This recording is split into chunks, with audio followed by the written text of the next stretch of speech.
Hello and welcome to Green Pass Gaming's Sunday podcast. I'm your host Phlapp, and today, as ever, in the co-pilot hot seat, we've got Puxley. Hello, Pux. How are you, my friend? I am very well, thank you, Phlapp. How the devil are you? Yes, I am very good, thank you. Really excited for tonight's show for a couple of reasons, but we'll come on to those a little bit later, perhaps. As our guest and panel member for every Sunday, we've got VJ. We're joined by VJ. So, hello, sir. How are you? I'm great, Phlapp. Thanks for having me back on the show. Yeah, not a problem, my friend. And a very special guest this week. In fact, Pux and I was on his show earlier in the week, and he's returning the favour. Please welcome to the show, Mr. MrBoostickXL. How the devil are you, sir? Oh, I'm doing great, man. I am super stoked to be here. Lots of great topics. Great time to be an Xbox gamer for sure. And you know what? We're going to have a lot of fun today. And you know what? At the end of the day, that is what we're here to do. Exactly. And I'm really pleased with tonight's topic because it's a bit of a sort of a retrospective look at where Xbox has come from over this sort of current generation, kind of where they are today and where they're heading to. And that's kind of the real exciting bit for me and the lessons that have been learned. But before we sink our teeth into that, I generally tend to do a quick round of what we've been up to and what we've been playing this week. So we'll start with you, VJ. What have you been up to this week, my friend?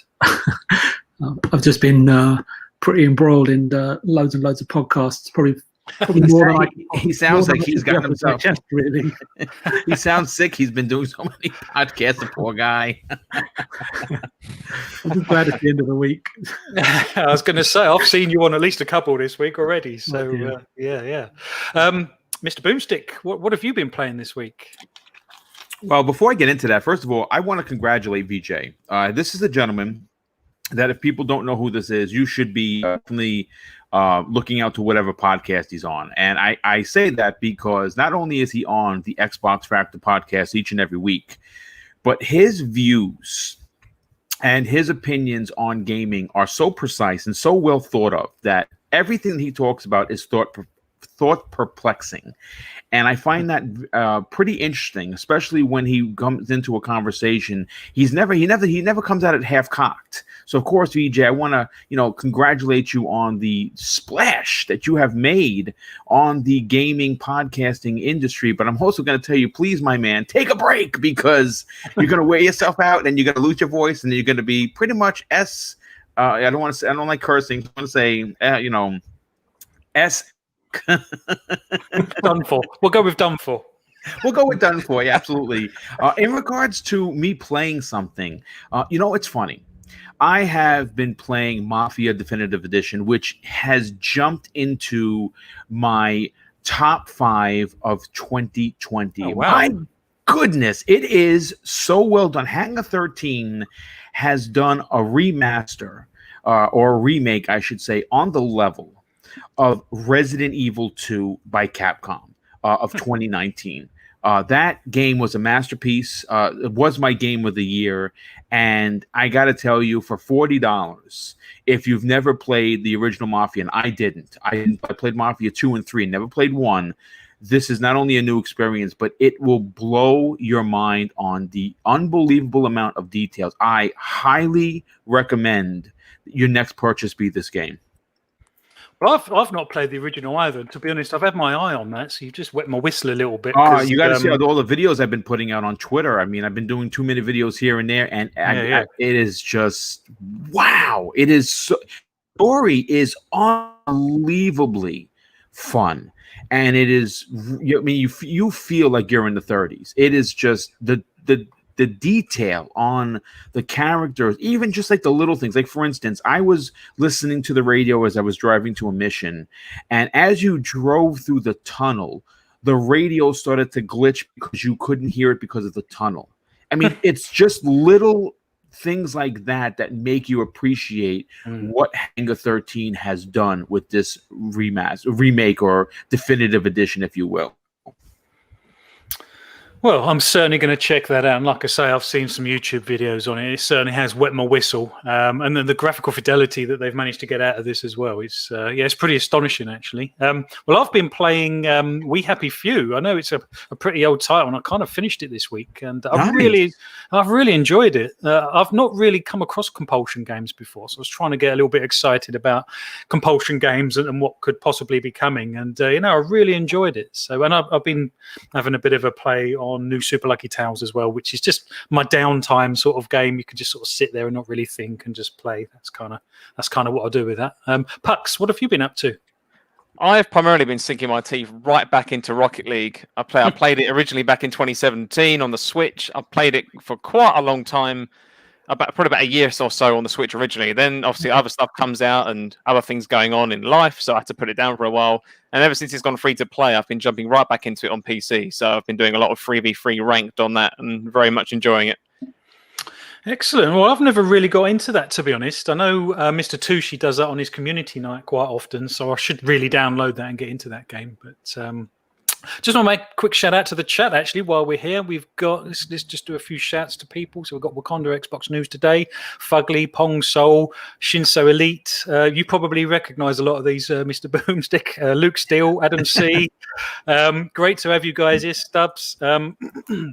It's always good to have the chat. And I'd really like tonight for you guys to let us know what your thoughts are about our topic tonight, because as I sort of said at the top of the show, it's actually about kind of celebrating how far Xbox has come as a brand over this sort of current generation. And the title of the show is sort of Xbox Mistakes Were Made and Corrected, a look at Xbox's amazing journey from 2013 to the present day and the very exciting future. Before we do get into that, though, we do have 3 months Game Pass Ultimate to give away yet again.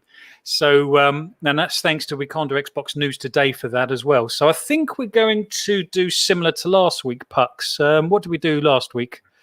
So last week we said that whoever got the 300th comment in our live chat would get the prize this time.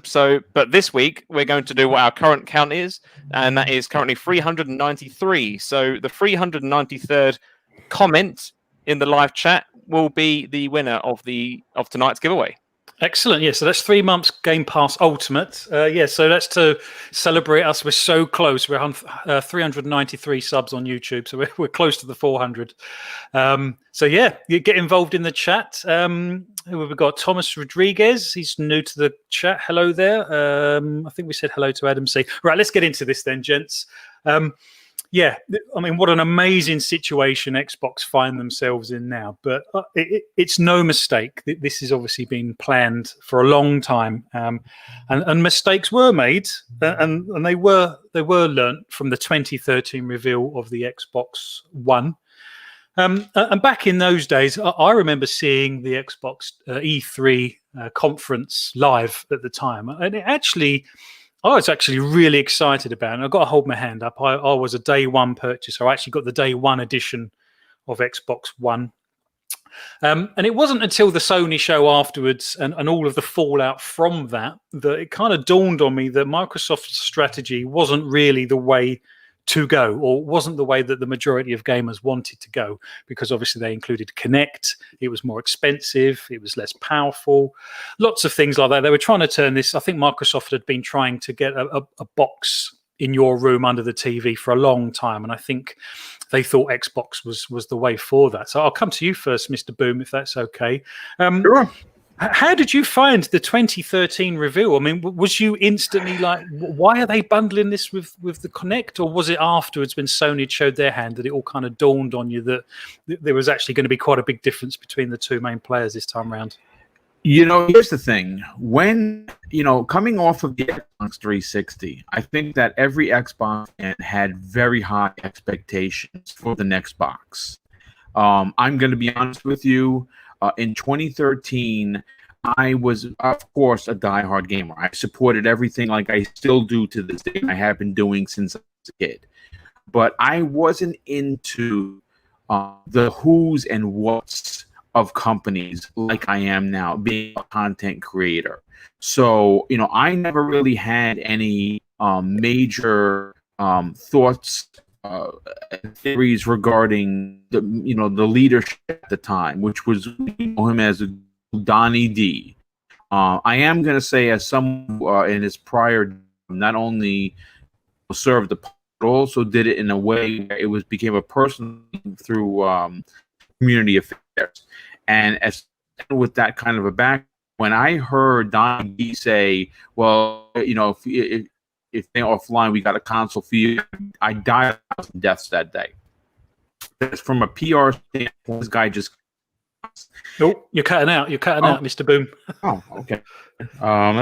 Is that just me, or can everyone hear that? Yeah, me too. Yeah. I don't know. I mean, how do I? Am I back? Yeah, a bit like a Dalek in time. All right, jump out and jump. Yeah, no worries. That's fine. Okay. Well, VJ, let's go to you next, if that's fine. Probably the same question, to be honest. I mean, did you watch the 2013 E3 reveal of Microsoft, and how did that leave you feeling, obviously, compared to what Sony did afterwards? Ooh, you're going to get a bit of a left field answer from me. No, go for it.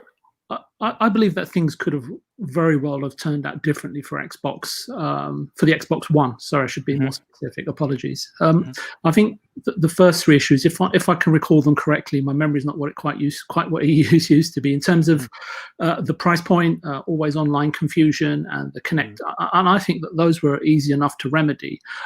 Basically, reduce the price of the hardware, drop the Kinect, and wrap all of that up into a swift apology and an aggressive PR campaign. But in the same time, divert the attention of the community towards exclusive content, the most important factor in determining the long-term success or failure of any hardware format. But Xbox didn't drop the Kinect and reduce the price point, I think, for about 10 months until September 2014. The Xbox DRM was one of the two larger missteps that showed that Microsoft were going back to the philosophies of Gates, if you want to put it that way. I think they dropped that quite early, didn't they, the DRM? Yeah, they did. But I just want to sort of elaborate on my point so you can understand as to why it was a larger misstep in the whole scheme of things, right? Especially to gamers back in the day. You've got to put yourself in the mindset of gamers at that time, not what we know now in terms, with hindsight, everything's obviously a lot clearer. But back then, it was, I think you could see just from the crowd's reaction that customers felt that they were being forced to accept a new set of rules with little to no flexibility. And they also showed that they were clearly not paying. And Microsoft also, in that moment, what it showed me was that they hadn't been paying attention to Sony's issues. They made the same mistakes that Sony did off the back of the PS2 success, leading into the development and the launch of the PlayStation 3, which was being overconfident and arrogant, right? And I was chatting to Mr. Tucci, and he pointed out that Sony and publishers would probably most certainly have known or been aware of that DRM initiative was going to come into play, but everybody stepped back and let Xbox deal with the backlash. You've got a good point. You can't really roll out a DRM protocol on the eve of a console launch without the people within the industry, and especially developers, not being aware of implementing such a prevalent change. Sony and others, sort of, in my opinion, if that is true, pulled out and completed a U-turn when they saw the onslaught of the criticism Xbox was receiving, and they compounded that by turning the tables and launching that infamous used game instruction video. God knows how many views it's got now. But obviously, I've always said that I think that one video won the generation for Sony. That one video. And I can't argue with you. I'm not as well versed as everybody else, but I'm in alignment with you that I think that caused irreparable damage. But still, the final mistake and the biggest one I can recall was the cardinal sin of no clearly defined content pipeline or roadmap. If they had content, I think things would have been different, regardless of the power narrative. So the fallout is clear to see. Sorry, Phlapp, if I'm going on. I'm just on my point. I think Phil Spencer saw the writing on the wall even before his March 2014 appointment. Xbox were pretty much devoid of any creativity amongst its management and development studios. They allowed Sony back in and had to concede this round, right? Because these guys think, as I've always said on Boom Channel, in 5 and 10 year periods, right? And let their fans live in hope for a prolonged period of time. Let's be honest, Xbox gamers have invested at least, I would say, 60 billion in terms of retail dollars into the Xbox ecosystem, and they've showed their steadfast loyalty to the Xbox brand, which I think is amazing. But fast forward several years, and Phil's current conveyance and pledge in the form of hardware, studio acquisitions, Game Pass, and the All Access program, which quickly needs fixing, by the way, I think is a decent apology, if not an exquisite love letter for now. Okay, that's an interesting point. Yeah, and the one of the sort of themes of this is the lessons that have been learnt and what they've done to undo those. So perhaps we'll sort of expand on that as we go through. Mr. Boomstick, you're back. Can we hear you? I am, yes. Excellent. No problem. Do you want to finish your point, sir? My basically was definitely started off the gen on the. There's no doubt about it, and it's from who was the chief at the time. Precedent. You look at what Microsoft in regards to leveraging T as its advantage instead of gaming system, which you want. And of course, the mismessaging. Then you look at what Sony won the generation that you can argue what you want and talk about. Well, Xbox has this, that, and the third. The generation was won and lost that with this is how games. And we still can't hear you properly. Sorry. Oh, I don't know what's happening here. This I've never had this. So frustrating. Yeah.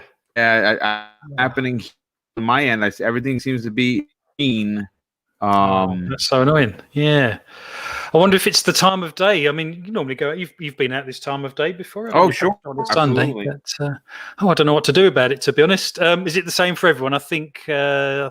Pong Soul said, "Boom's still a robot." You sound like a robot. Yeah, that's unfortunate. Let reset the computer. Back. Yeah, no worries. Okay. Pux, let's come to you. Sorry, Phil. Did I answer your question correctly? I'm really sorry if I went a bit astray there. No, you did. No, that's absolutely it, to be honest. And yeah, no, let's go to Pux. Let's see what Pux makes of this, because, like you say, 2013. Did you watch the E3 Microsoft conference live?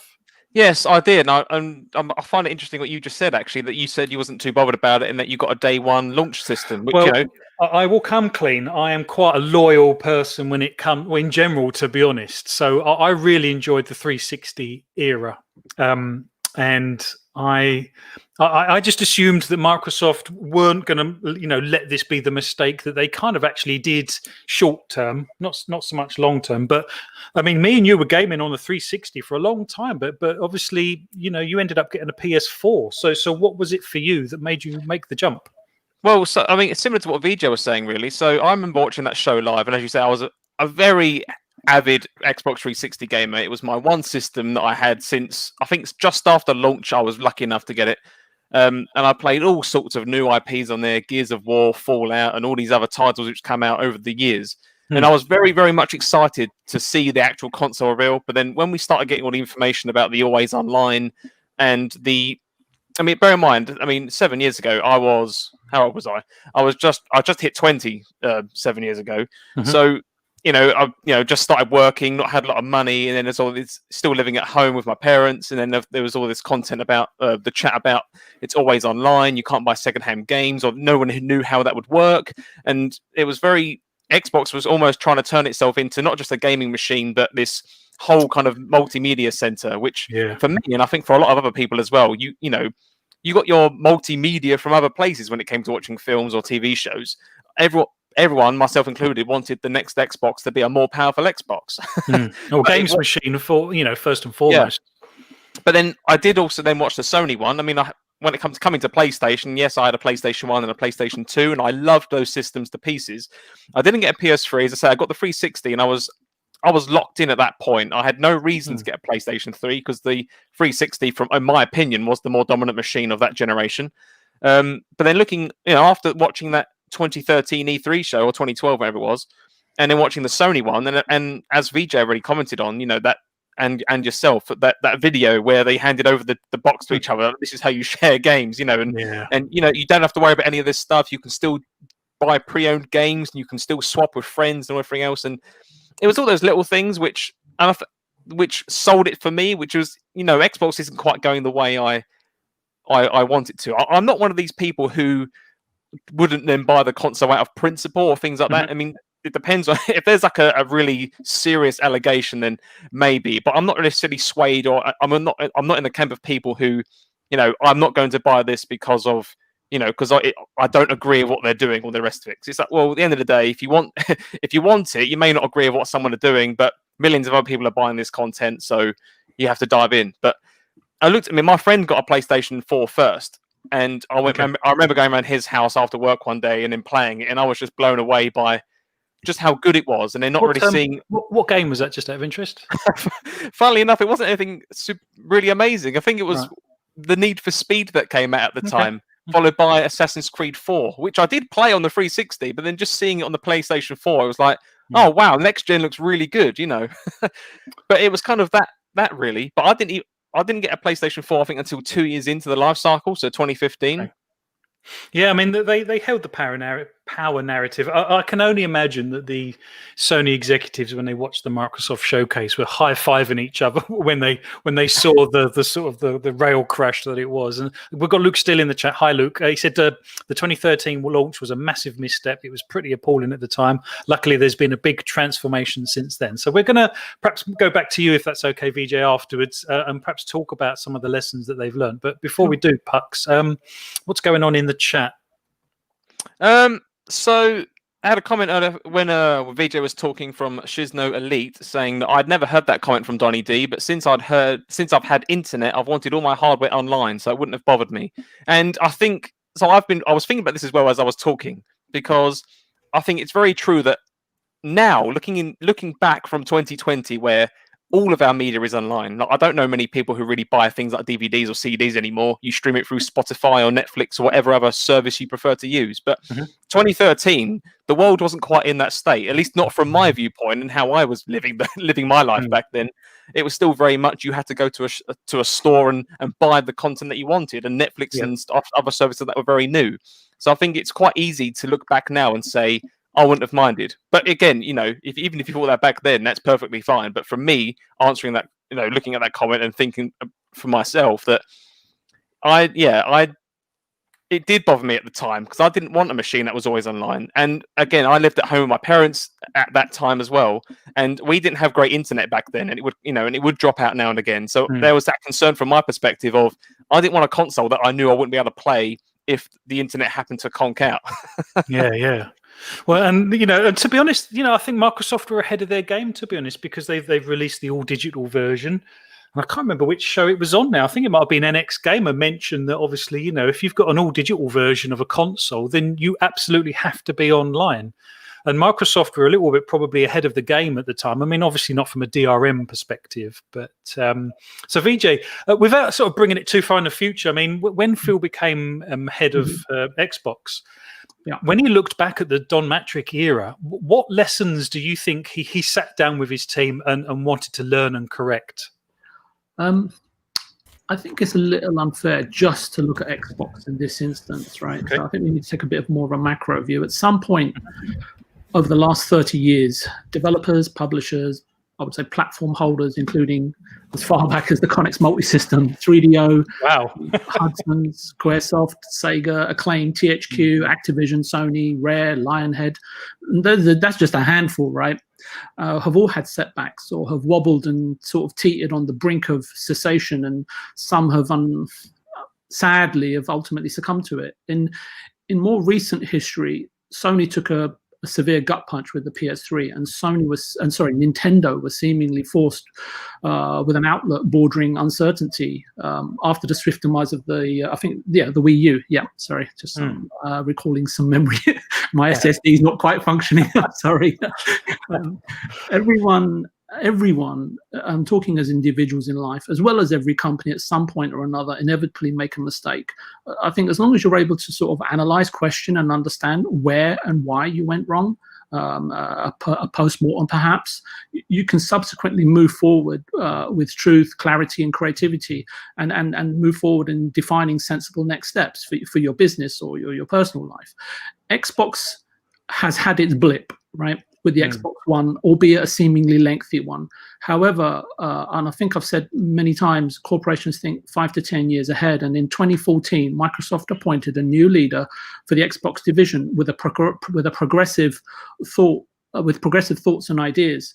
And 6 years on, I would say, into the plan, we're witnessing the launch of the Xbox game plan, or master plan, if that's how you want to perceive it. Xbox, to me, seem to be on track to sort of upset the current status quo of the industry and usher in a sort of paradigm shift, if I can be so bold to say that.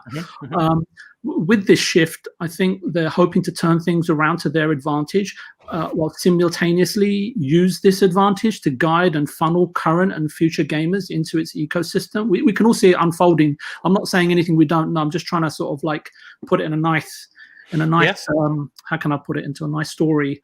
Xbox have hopefully learned that gamers, and I think this is the biggest lesson, they want to be on the journey with platform holders and developers. They don't want to be forcibly conscripted and also restricted.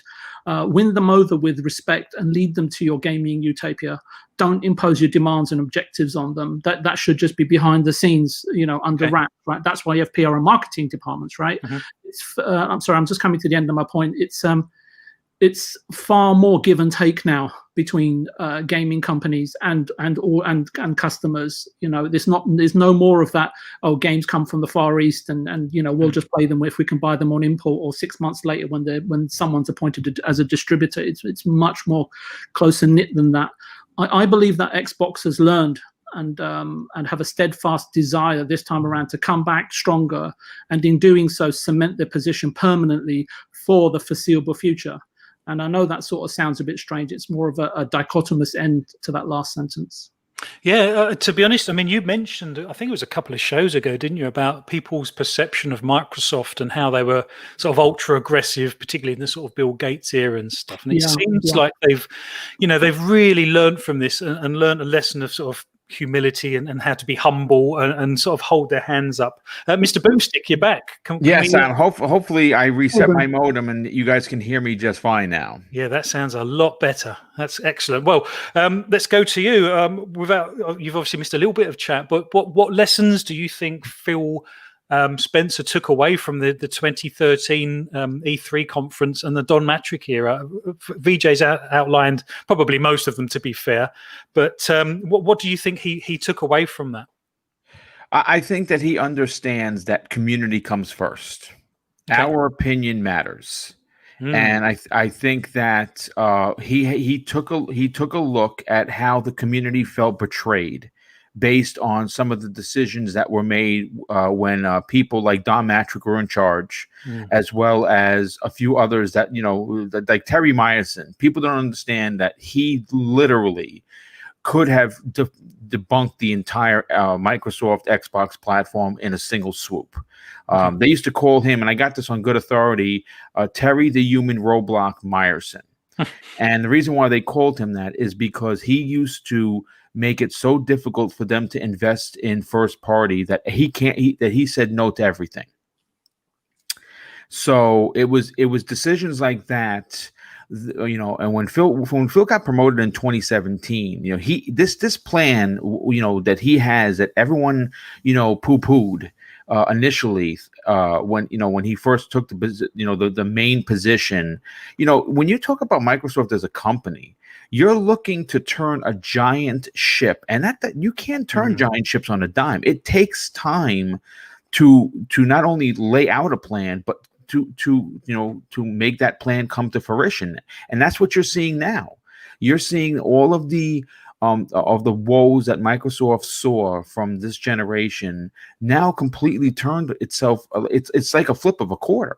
You went from tails to heads. And everything that they're doing now is so pro-consumer as opposed to what it didn't seem like in 2013.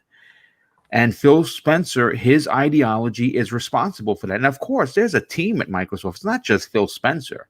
You know what I'm saying? But it was his voice that convinced Satya Nadella that the Xbox division was worthy of saving, and that they did have proper, if they invested properly in the brand, they could make this a huge part of Microsoft. And you're seeing that now. Yeah, and to be honest, you brought up a very good point, actually, and it's around the human face of Xbox and the pro-consumer side of things, because I personally, and I will hold my hand up. I am obviously Xbox is my preference, but I just don't get a warm feeling from Jim Ryan and the Sony execs at the moment. In fact, I'm only really aware of Jim Ryan. VJ will probably know more than I do, but I'm not sure of the other lineup. I know quite a few people at Xbox, and you get to see them: Jason Ronald and Matt Booty and Aaron Green. Larry Herb, you get to see these people. You get to kind of know who they are. But when it comes to Sony, it just seems to be kind of Jim Ryan out on his own. Pux, how much of a big deal is it, do you think? And that Phil Spencer has actually come out and he is the sort of friendly face of Xbox, as it were, and that he does seem to listen to the fans and give us what we want. Well, I think it's very important if you want the short answer. But I think coming from the the Dom Matrick era when we had the 2013 reveal, and obviously there was a lot of negative criticism going on back then from all gamers alike. And I think it is important that you do have a face, and I think most companies do tend to have that one person that people look up to at a company. I mean, for Nintendo, for the longest time before he sadly passed away, it was Satoru Iwata who was the face of Nintendo, who basically turned it around. And I myself was, I was very much saddened when I heard that he passed away. I think it was in 2015 or 16. But I think that's a good example of, that's a figurehead that everyone in the industry, no matter what platform that you play on, solely respects. And I think no matter what, I'd like to think outside of fanboyism, there is a lot of respect that gamers can give to these people that are trying to lead each of these brands, into the future, as what VJ was saying a moment ago.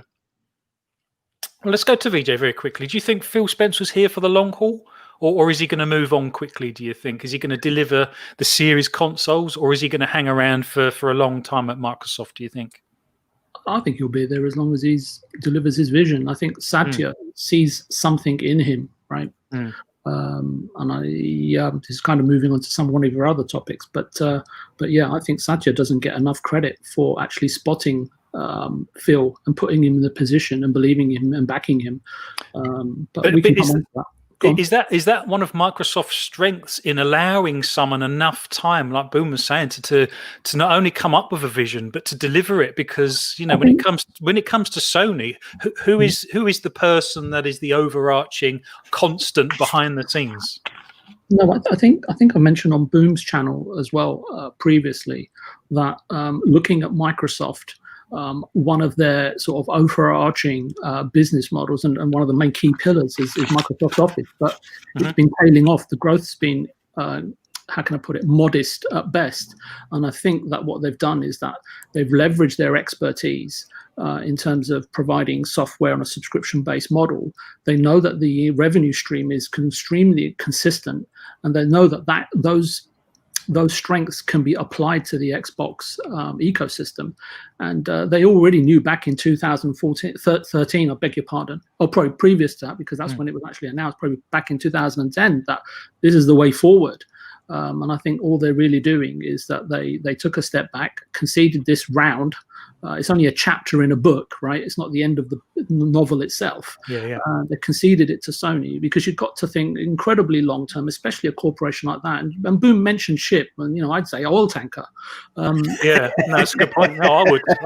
It's a good analogy. Yeah, and I think that 5 to 10 years and the amount of money that Microsoft arguably has, and it's an asset, right? They're obviously doing something right, and I think all of their businesses have had considerable amount of investment. Let's be honest, Nokia and the phone division at Microsoft Phones has had far more investment, and it didn't quite see fruition. So I think that Phil is getting exactly what he needs, but in terms of being backed, I think other divisions have had more money. So right now, I think we're all seeing the master plan unfold, and I don't think anyone's got issues with it. If anything, I think more people within Microsoft and the community are supporting him. So right now, I don't see anything untoward or anything unlikely or any missteps taking place going forward. No, I completely agree. And to be honest, there was a time in July, and we were a sensitive bunch, particularly the Xbox lot, perhaps, where Halo had been cancelled, and the July showcase wasn't perhaps what some people was expecting and stuff. And there was lots of calls for Phil to do something, go make acquisitions and stuff. And there was lots of people that had faith in Phil, and he has absolutely delivered. And and not only has he delivered on that front, but he's continued to deliver, and it really does build a nice, solid brand and confidence in the brand because of Phil. And to be honest, that's one of the reasons I asked, if you think he'll hang around. And I agree. I think he will. I think, giving someone enough time to come up with a vision and to deliver their vision is fantastic. And I'm so excited to think what is still inside Phil's head and what's still on the drawing board that's yet to be delivered. That's going to be fantastic. Just going to quickly, fun speculation. He said Phil has been at Microsoft pretty much his whole career and grown with the company. I completely agree. I think he started in 1989, and I think his first task was to get Encarta onto CD-ROMs. I had a bit of a look at his sort of backstory.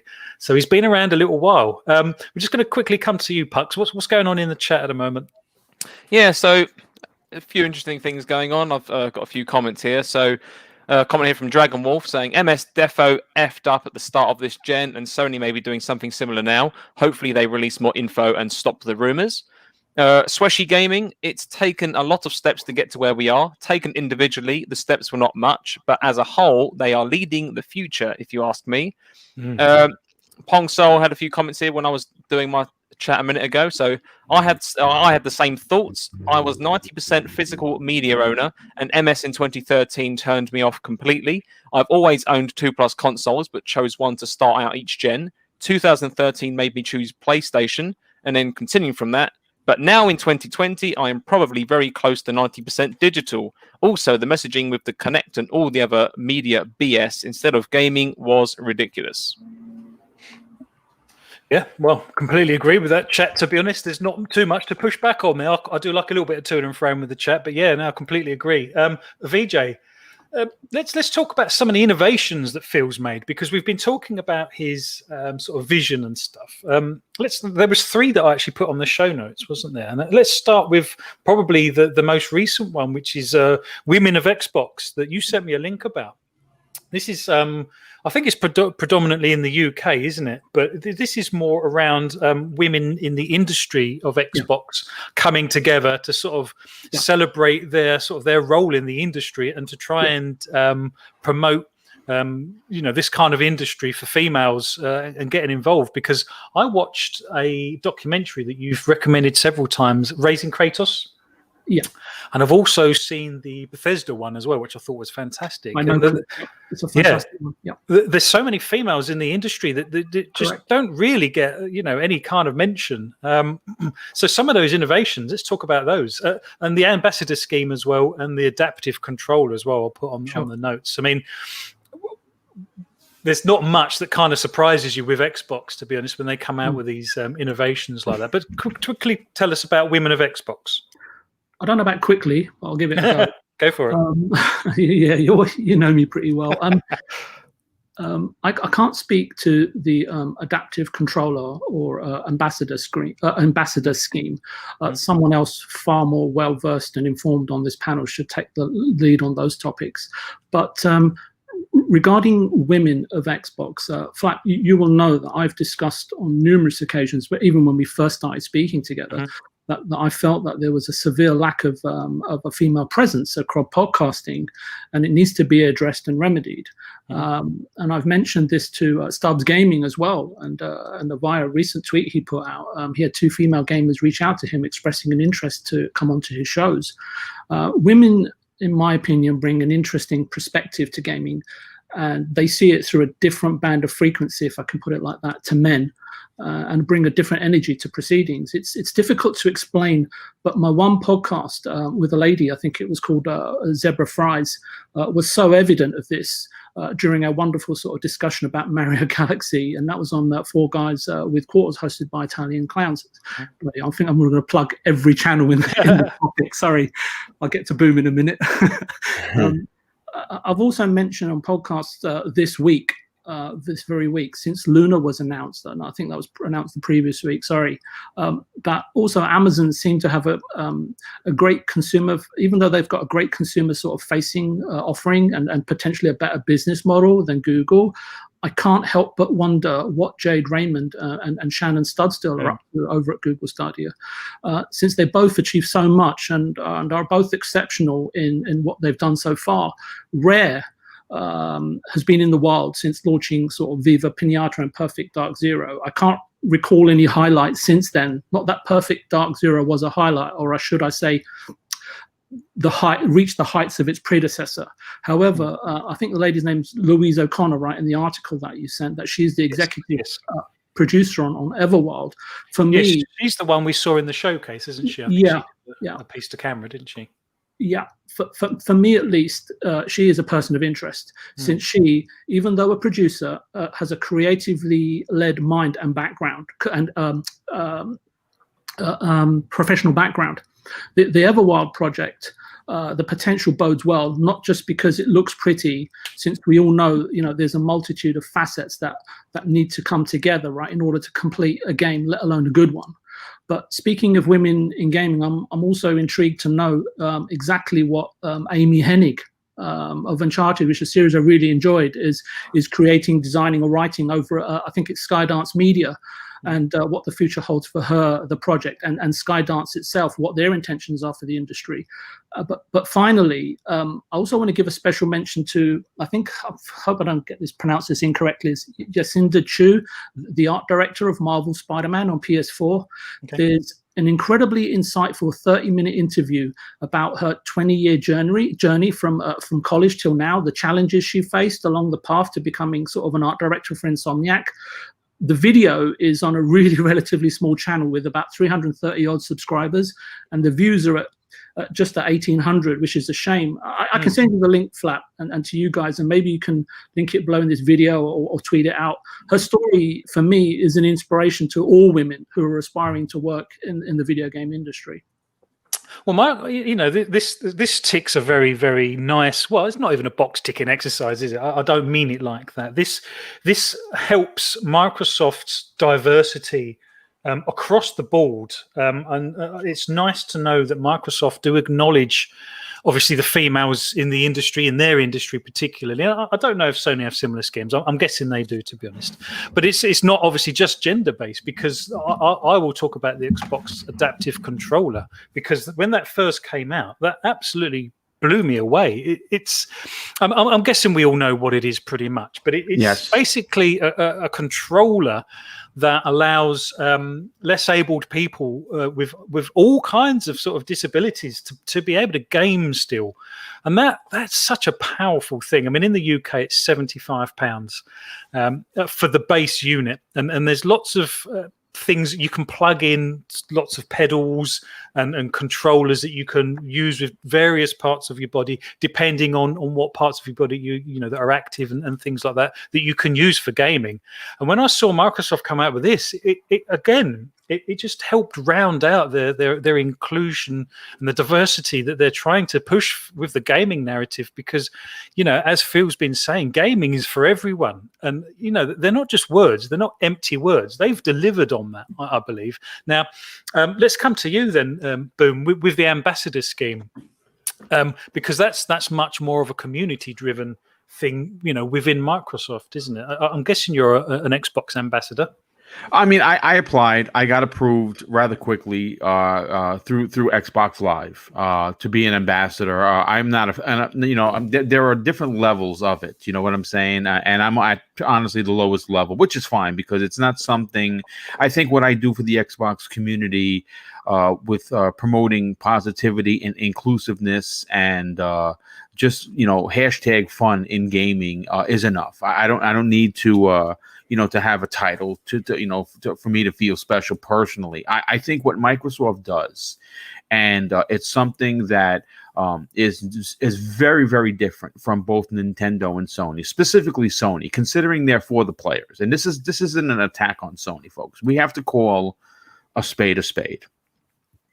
Nintendo has always been Nintendo. Now, they are They have a way of exciting the fans through little pieces of information, but their games are quality. Very rare do you find an issue that a game is released and they don't do the fanfare with it. So Nintendo, we're going to leave off the table over here because they've always driven in their own lane. But I want to kind of just turn the spotlight on to Sony versus Microsoft. And I don't mean it in a deplorable kind of a conversation. I mean it that if you look at both companies, where we're going regarding certain things, it's like comparing apples to bananas. And that's the truth. Sony is very cold. They're very calculated. They're very profit-driven. They claim to be for the fans. But their actions... at least certainly recently have proven otherwise. Where you take Microsoft, for instance, you look at all the different programs that they have, the Ambassador program being one of them. What that does is highlight some of the biggest Xbox fans. And we're not talking about trolls. We're not talking about the Xbox toxic community that use the word pony and Xbot in every conversation that they have. These are folks that just love community. They love being a part of this magnificent community, and it's just one of the growing aspects that just scream inclusiveness. And it's something that if you're a fan of Phil Spencer, and I'm a huge fan of his, I actually am hoping to get him on the show one day just to have even if it's a 10 or 15-minute conversation.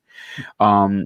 He always talks about inclusiveness first in just about every conversation because it's an important aspect of community. And there are so many things that they're doing right. Like, for instance, you guys were talking about the women of gaming. If you recall, and I recall quite evidently, how many people in this community scoffed at that. Oh, Microsoft, you see, they're a bunch of fembots. They're just trying to, chase trends. But they're the only company talking about this. So, why don't we applaud them instead of throwing tomatoes? I don't know. Honestly, I don't know. But I can tell you that right now, Microsoft is hitting on all switches, and it does seem like they are taking a multitude of steps forward in both next generation community and inclusiveness, whereas Sony seems to be taking a tremendous amount of steps backwards, considering they are coming off of an amazing 7-year run. It just proves that the champ can go down. Yeah, absolutely. And could we call the 360 a champ? Possibly not, because obviously PS3 caught up in the end. Yeah, but you can, because when you ask anyone that is a fair-minded gamer who won that generation, it's not Sony. Sony squeaked out at the end, but the leader of that generation was and still is, in my opinion, the Xbox 360 for everything that it did. Like, again, numbers. Again, when we talk about those Sony, it's always numbers, right? It's always console sales. But it wasn't mind share and market share that Sony had. They limped into the PS4 generation. There's no doubt about that. Yeah, and the Xbox has no games narrative only really came about during the Xbox One generation, because during the 360 days, obviously Xbox had lots of first-party titles. They were carrying on the Halo trend, Gears. There was lots of first-party titles coming out. So yeah, that narrative that Xbox has no games has only come about during, in my opinion, the Xbox One generation. Pux, just before we move on, were you aware of these innovations that Microsoft or Xbox have made? With Women of Xbox and the adaptive controller and things like that. Was you aware of those? Have they done enough? Have they done enough to get the message out? Well, I think that's an interesting way of putting it, because I think no matter how much you could try, that Microsoft or any other company could try to advocate, for women gamers, which I'm pretty sure we're all on board for, by the way. I think there's always going to be the large portion of the community who I don't know, maybe will always want to see it as a male centric hobby, so to speak. I think there's a lot of people who are almost afraid to have women as part of the gaming community. I mean, you could have a female playing a game, or streaming or whatever, and be a genuinely great player if they're a content creator, for example, and they would just be called, what's the term? they'll be saying, "Oh, but you're not a real gamer." That's the typical term I see a lot online now when it comes to, female gamers or streamers or whatever. That you're not a real gamer. It's like, what do you mean you're not a real gamer? Like, this is someone who plays, been playing games for all of their life. From a young kid to their early 20s, late 20s or 30s, however old they may be, and yet they still get called out for not being a real gamer. So, I mean, in terms of the development space, I'm not too familiar with it, unfortunately. But from the kind of content creation space and the general kind of female advocates for gaming online, I do see a lot of hate which goes their way, which I obviously don't condone at all. And I can never quite understand what people's problem is with or against females in gaming. Yeah, I agree. Surely more gamers is better. It doesn't matter any gender or anything like that. More gamers is better, surely. Yeah, I mean, and I think I've said a few times before. I mean, I delve into a bit of game dev myself. I'm no expert. I'm self-taught. I'm just kind of slowly learning. And I get my fiance to come in and constantly give me feedback all the time on what I'm doing. And she always comes up with things and ideas which I never really consider. And this is what VJ was saying. The female brain can come at things at a slightly different angle, and it's a real nice, pleasurable experience, because sometimes, I have this with my partner. She comes up with things, particularly around the show as well, completely left field, and it's really nice because I would never have thought of that. And that's because I've got quite a traditional dominant male brain on my shoulders. If I may just jump in for a second and add to the fact that this is one of the reasons why I've incorporated Mrs. Boomstick into the channel. She has been not only a rock and one of my biggest supporters, but she has a tremendous amount of ideas that come and are incorporated into the channel, especially when it comes to the giveaways. Like, she seriously pushes the issue on, we've come to an agreement that giving back to the community should be, first and foremost, one of the biggest things that we do, which is why we try to be at least so generous with the things that we do. But a lot of that comes, a lot of the innovations that I've personally done, like, I run past her and I'm like, hey, listen, what do you think? And she'll say, well, I like this, but this on the back end, what if we changed it here? And I'm like, you know what? That's a fantastic idea. So the fact that anyone would even suggest that females don't have a place in gaming, I'd have to call you a barbarian at best. Yeah, I agree. It's a backwards way of thinking, and it's just completely wrong, to be honest. But we see a lot of strong opinions and biased and bigoted opinions in this particular sort of community anyway, when it comes to one console or another, let alone gender and other kinds of various factors that can come into people's biases. But okay, I've really enjoyed this part. Go on, sorry, VJ. I have another comment myself. Sorry. Sorry. So something I just saw in the chat, and it's also around the Xbox.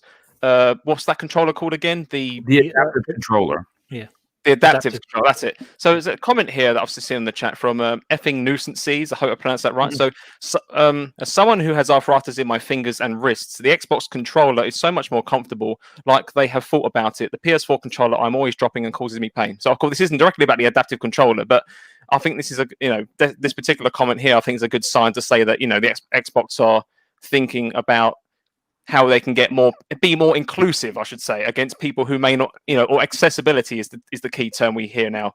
And I think it's quite nice to have that, that they are thinking about this, and actually, how can we get people who may not be completely able-bodied to be able to enjoy gaming? And one particular story I remember reading, I can't remember if it was earlier this year or maybe last year.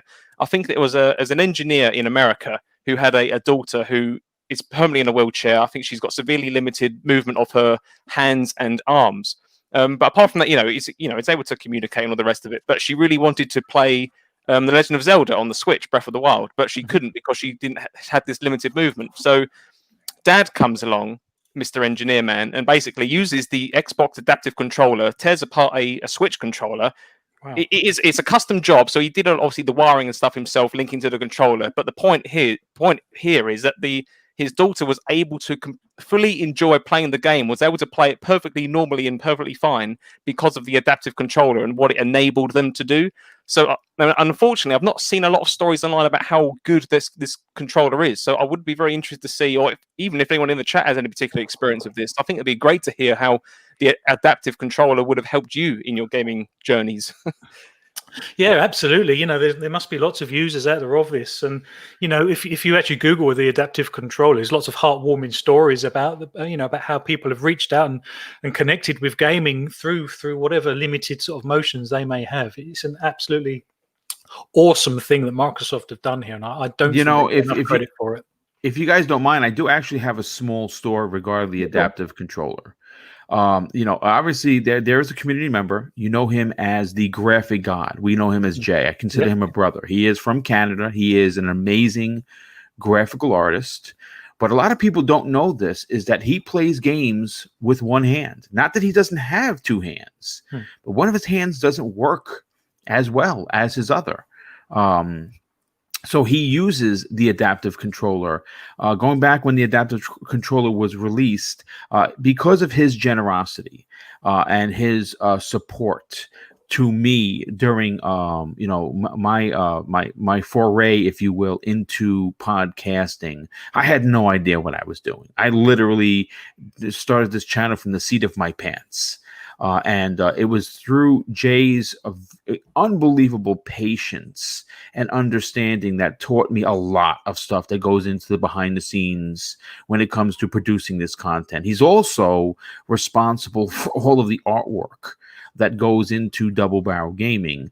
So a couple of holidays ago, as a way of my wife and I saying thank you to Jay, we purchased that controller and sent it to him. Fantastic. And obviously he has been using it ever since. And again, he is technically a one-handed gamer, which, by the way, if you've ever seen him play Mortal Kombat, that's with one hand. Yeah. Which is ridiculous. And he will dominate you, but he uses that controller for so many uses. Because, like I said, he plays games with one hand, and now he doesn't have to. So, again, a personal story, maybe not what you were looking for, but one at least I can equate to the conversation. No, exactly, and I'm really proud of Microsoft for thinking outside the box with things like this, because they didn't have to, and I guess once it seems like a sort of a pet project almost, that someone thinks we need to do this, and they've been given the funding and the green light to do it, and it's absolutely fantastic to see, and that obviously comes from the very top level. Right, Pux, we had a competition running. We've had a few people join since, so we're giving away 3 months Game Pass Ultimate again this week. With thanks to Wakanda News Today. We were going to give it to the 393rd commenter in the live chat. Have we got there yet, Pux? No, we've just hit over 300, so you still have a chance. Excellent. Well, post in the live chat if you want to be in for a shout of winning that 3-month Game Pass Ultimate. Pux, anything else that needs to be mentioned in the chat? What else have we got? A lot of people agreeing about the adaptive controller and how great it is, but equally saying that it doesn't get anywhere near enough praise that it should do, and I completely agree with this. Yes, that's a fantastic point. Whoever is championing this, it seems as if this got very little fanfare instead of it being literally put up on the pedestal that it deserves, simply because it offers. And here's here's a little bit of a tidbit that people don't get. Microsoft offered this controller type and the information on how to build it to both Nintendo and Sony. If you didn't already know that. No, I didn't. Yeah, they did, and they offered this. They were very forthcoming about giving this technology to other companies to develop for their users. Now, obviously, Nintendo has not taken advantage of it, neither has Sony. But I'm assuming that, of course, if they would have, it would have been, Microsoft produced product for Sony. It would have been a Microsoft produced product for Nintendo. Okay. And they just never took advantage of it. And it's a shame, because this controller, like you said, and I remember that story about that young little lass that was able to play. If you saw her face when she was playing Zelda, and talking about it not only brings a tear to my eye, but gives me goosebumps. Yeah, it does me too. Yeah, it does. Yeah, I did see that video and the picture of that, and I had a very similar moment. I don't usually get that way when I watch things like that, but it was very heartwarming to see that someone who really wants to enjoy gaming but couldn't because of this annoying physical disability that they had, and they was finally able to enjoy and be able to play it perfectly fine and do really good at what can be actually quite a difficult games. It's very, very encouraging. I'm really pleased we've had this level of discussion around this, because it doesn't get enough publicity, and I'm hoping there's no hang out there that that's just finding about these things tonight. I'm hoping we all know about the adaptive controller. But can I just throw something else in? Can I just throw something in here? I know it's not a topic. Someone had just posted in the chat, and I was going to make mention of it. Clobriel, you know who he is. He is a very strong insider. Apparently, something is happening tomorrow.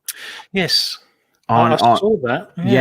Through on Xbox on Xbox Wire. There's going to be something big is supposed to drop tomorrow. Now, what that is, I don't know. But if Clobriel has made mention of it, apparently the information came from Jeff Keighley, of all places. And just look out. Usually that drops. It usually hits 9:01 Eastern Standard Time. So we could have another big announcement in some form or fashion. Again, this has been an Xbox Monday thing for quite some time, if you guys recall. I think Phil Spencer has got from now all the way up to November the 10th all planned out with information after information after information to keep the momentum in their favor. And like we were kind of discussing before the show, I think Sony are waiting for a quiet patch for them to step in. But I'm not sure Phil Spencer's going to give it to them. VJ, we haven't heard from you for a little while. So Phil Spencer, I mean, he only actually became head of Xbox in 2017, strangely enough. But how much of an influence do you think he's had before then? I mean, what do you think was the first of Phil's real projects that's come to fruition? Do you think it was something like Project Scorpio, Xbox One X, or do you think there's been lots of other projects that he's had in the pipeline that have come out? Can someone else go first? If you want. Yeah. What do you think, Boom? Oh, you there, Boom? Is he gone? Sorry about that. I was actually on mute for a second. Yeah, sorry about that. What do you think, the first of Phil Spencer's projects have been? Do you think it was Scarlet? Yeah, Scarlet? It's Scorpio, sorry. It's funny. It's easy to suggest that the next hardware would have been under Phil's tutelage, but I don't think so, because if we recall, and I'm pretty sure that I'm right on this, they were already working on this Xbox right directly after the Xbox One launched, so they understood that the technology was a bit behind. Both PlayStation 4 and if you remember, they released, and when they released, they were considered old hardware. So I think that I can't say for Sony. I don't follow them that way. So I'm gonna just only speak on Microsoft. You know what? To be honest with you, no, I don't think it was the hardware. As a matter of fact, I think that the crux of his ascension, if you will, to where he is now is Xbox Game Pass. I think that he had an idea to, and I think that they saw the success of the way digital was becoming. Because you got to remember, you guys talked about DRM in the beginning of the show. Remember when they did that? This was everyone looked at Microsoft like they had 10 heads. Like, DRM, what are you talking about? Digital? Wow, wait a second. I like my discs. Right? Nobody couldn't believe that they were that ahead of the game. Now DRM is like a second, right? It's like not even a conversation. So I think that very early on in his position, when he got promoted in late 2017, Xbox Game Pass was at the forefront. And oh my God, man, the conversations that I used to have with people about how Xbox Game Pass is going to kill the industry. It makes first party irrelevant. It was a never was. I mean, we've heard this by numerous content creators. We've heard this narrative run by numerous sites within gaming media, and look at what Game Pass is now. 15+ million. You're getting all of their games first party in their day and date. You're getting second party. You're even getting third party games. There's rumors that Dirt 5 and Assassin's Creed might be in there on day one of launch of the console. I mean, I think that if you look at everything Microsoft has done, I think, and again, this is just my personal opinion, it was Xbox Game Pass that Phil Spencer had in his back pocket, even more so than the hardware. Now VJ's mentioned lots of times that obviously Microsoft was sort of software services company. sort of first and foremost at the moment. So how do you think the hardware fitted in with the services then, VJ? I mean, do you think, like Boom was saying, that Phil's vision was really the software services side of things, and then the hardware had to sort of come along and support that, or was it the other way around, do you think? Oh, you there, VJ? Yeah, he's muted on my end. Yeah, he is. Me too. Okay, Pux, I'll give the question to you. Game Pass, obviously, if it was one of Phil's visions, do you think that what came first? Do you think that the Project Scarlet project came around first, or do you think Game Pass was around before then? In Phil's mind and on the drawing board. So my answer to this it's actually based off one of the comments I saw in the chat earlier, and this particular comment, it was a while ago I saw this, but I did save it, and it's from Lofty83, who said at the time, if it wasn't for MS's poor start last gen, we wouldn't be in such a strong position now. Yeah, I think we've got Sony to thank for where Microsoft are right now, to be honest. I think all of this is very true, because I think a lot of people saying that, if Xbox did this, they wouldn't have been in the bad position that they would have been in at the beginning of the Xbox One life cycle. But the way I look at it now is that, I mean, I'd almost look at that as a blessing that Microsoft have been through this bad patch, because I struggle to see, I should say, how Phil Spencer would have come up with, or even Don Matrick. I mean, if Xbox One did okay, he probably would have still been in that position, right? So that's true. I can't help but feel that if Xbox One did better than what it did at launch, that Game Pass may not have actually ever existed. Or if it did, it wouldn't have been at this kind of point in its life. Maybe it would have been in a couple of years from now. So I'd like to think that it was actually because of Microsoft's past failures and Phil Spencer having to, being given kind of the keys to the helm, I guess, and saying, right, please fix this. Well, that's the thing, when you're on the ropes, you have to innovate your way out of them, don't you? Yeah, and I think things like Game Pass, I don't think would have existed at all if it wasn't for this bad patch that Microsoft are in. And I think people like Phil Spencer and a lot of people in the chat have been saying this, so I completely agree that, Phil has put community first and foremost, and the teams. He wants the teams to be together and to be working on these titles free of any kind of external control. And they want to give these companies the creative freedom. And I think that is very important. I think we've had a lot of stories in the past where, a publisher or someone would, own or at least have a large stake in a developer to the point where they end up controlling the final product, to the point, again, where the final product isn't what the developer's vision was for it. It's what the publisher thinks would have made them money, but it didn't, because they didn't allow the developer to be creative enough didn't allow them to implement their creative decisions that they wanted to do. So I'd like to think that Game Pass is the result of these failings, and even more so. I mean, yes, we've had all the talks about the acquisitions, but even more, it's not brand new news, but of course we know about EA Play now coming to the roster of Game Pass, and I think that's now confirmed to be coming. That's a launch day release, isn't it? EA Play, I believe, November 10th. Yep. So I think all of these kind of additions are because of Microsoft's past failings, and I can't help but feel how, as I've already said, I'm just going to reiterate again, I can't see how Game Pass would have even come into anyone's minds as a possibility as a service if it wasn't for those failings.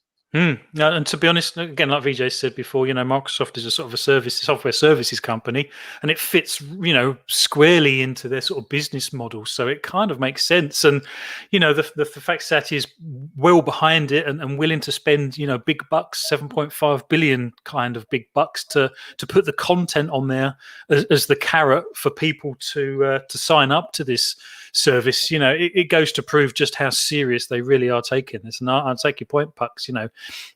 Without being behind, then they've had to innovate their way back into the lead, as it were. And I genuinely do think they are back in the lead, if I'm honest. And perhaps, as you say, but Microsoft, as VJ advocates a lot of the time, which is very true. Microsoft have been, or if they weren't at the beginning, they definitely are a services company now. So by turning Xbox into a service, and then obviously Phil being in this rut of trying to, please fix Xbox, you're now ahead, please fix it.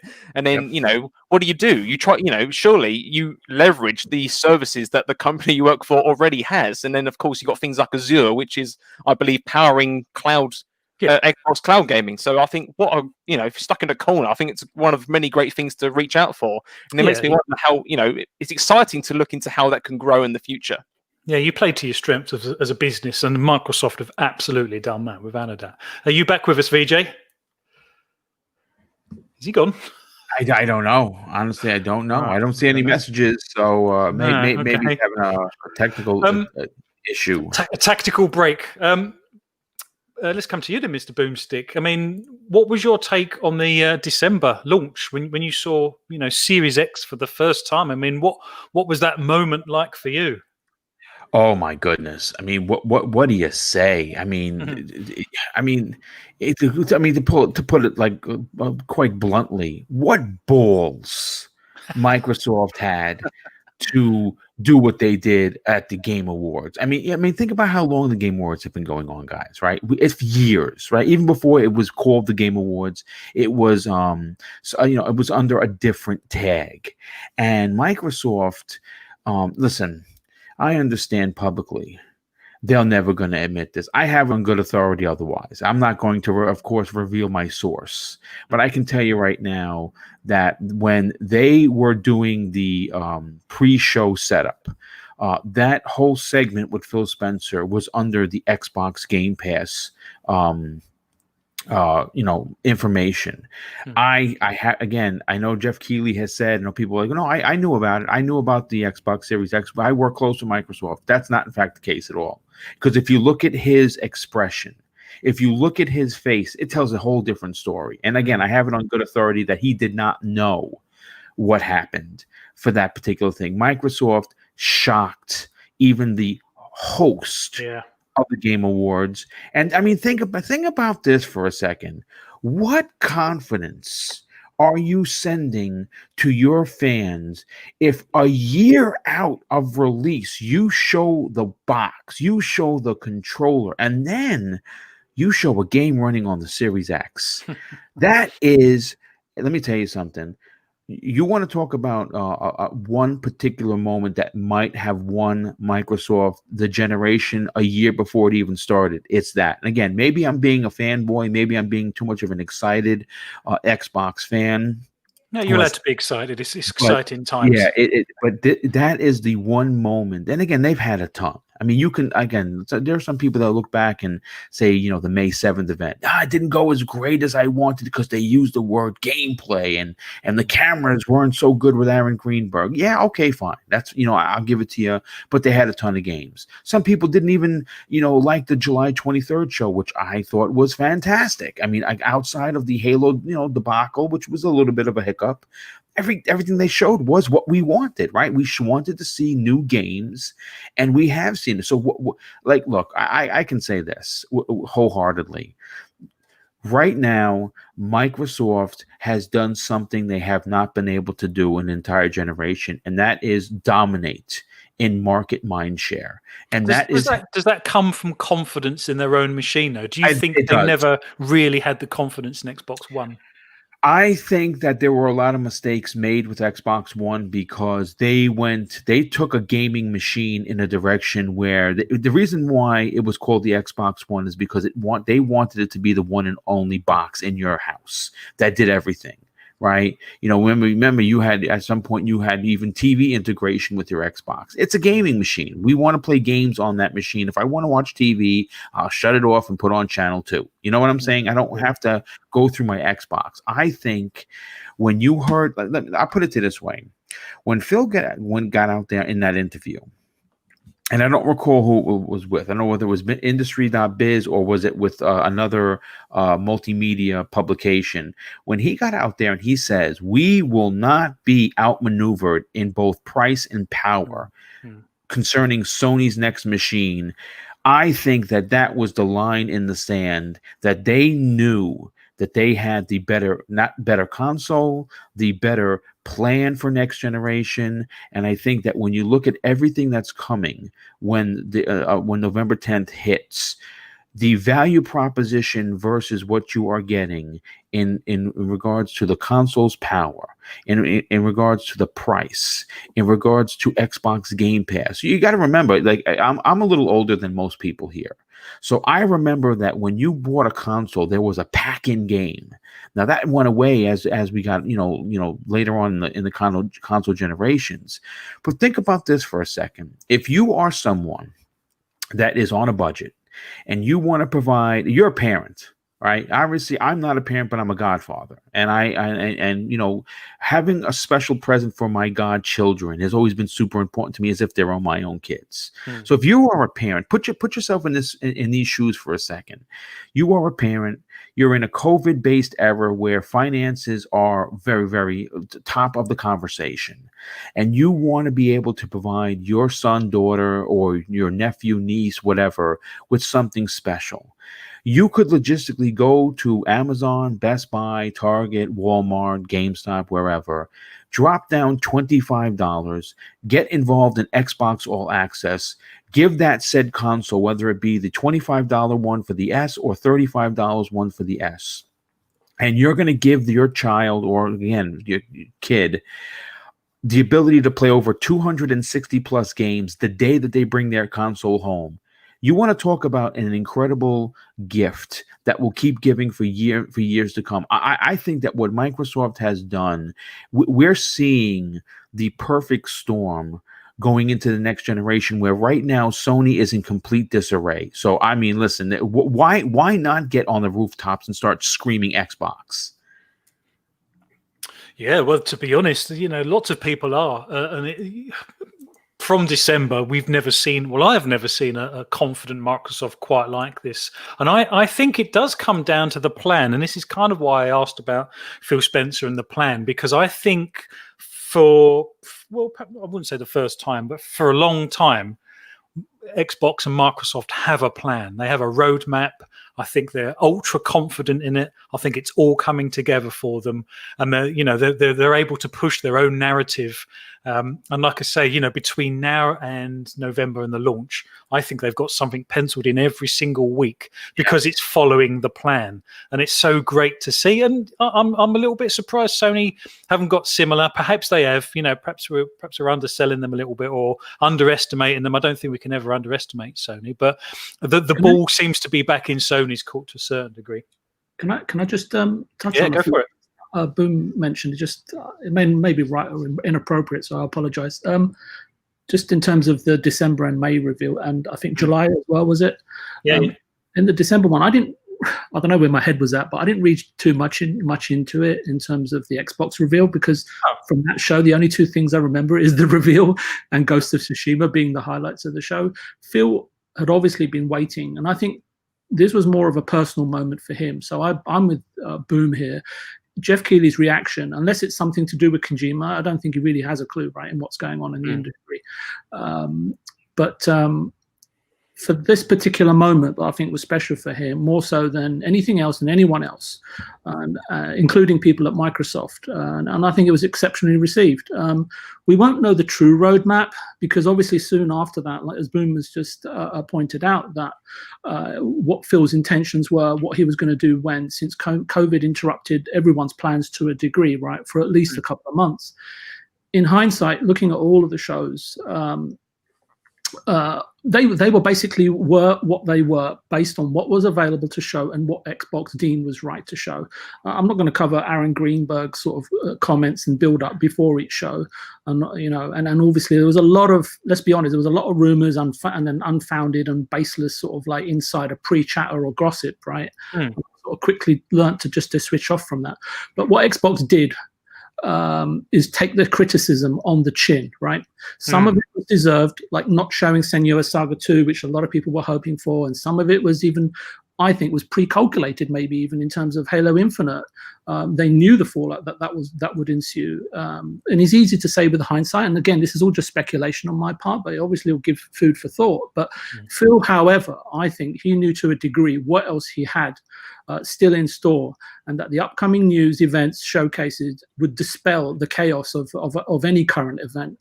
whatever the journey and missteps you think that Xbox may or may not have taken, one thing is definitely true, and that is currently, as of today, forget history, Xbox are harnessing and cornering mindshare. And for me right now, looking at it, sort of with no emotion and no attachment, is it's all about now, it's conversion. And if I've observed anything, and I know I've said this already, if anything, it's that Satya sees something in Phil, and Satya is not given enough credit for choosing the right person to lead Xbox. Conversion of what? Just out of interest, what? Mind share, and those people that are in other ecosystems, converting them over to Xbox. That's, I think, is exceptional, because they're doing a lot right now, and I think everything needs to be focused on conversion to subscribers effectively, and hardware. Subscribers and hardware. People say no, it's not about hardware, it's about Game Pass. Everyone says no, it's not a Game Pass. They have to have hardware installed. I think it's about both. And why can't you have your whole cake and eat it? Why does Microsoft have to go just for a piece of the pie? That's my question. And why would they as a corporation? It doesn't make any sense. So anyway, I'll just get back on topic. Sorry. So as I said, if I've observed anything, Satya definitely, has chosen the right person for Xbox. But and I say that because how many people do we know that are given, say, $500 million? And I know there's a misconception there that, $500 million was played for Halo. No, I think $500 million was earmarked for Halo, for the length of the project and what it would produce in terms of content, in terms of being, I'm sorry, I don't know the correct words, and I know it's some sort of 10-year plan, right? Similar to Destiny, that kind of thing, for a long-term project, and for said project to fall over, only then to be provided another $7.5 billion to go out and purchase a titan of a developer publisher in Bethesda. It's unheard of, right? And not that I can recall. Maybe I'm incorrect, and someone can correct me, and no issues with that. I'm sure that all companies, not just Microsoft, Sony, Nintendo, typically do have contingency plans and cards that they are yet to play. And for Phil, in this regard, seems to have planned and executed his contingency plans and then played his cards very, very wisely. Maybe premature to highlight the obvious reemergence of Phil and Xbox as a serious contender for the throne for this upcoming generation. However, we have to obviously temper that with the fact that neither company has shipped a unit of hardware or software to the public. Right now, it's like speculation right before the markets open on a Monday morning.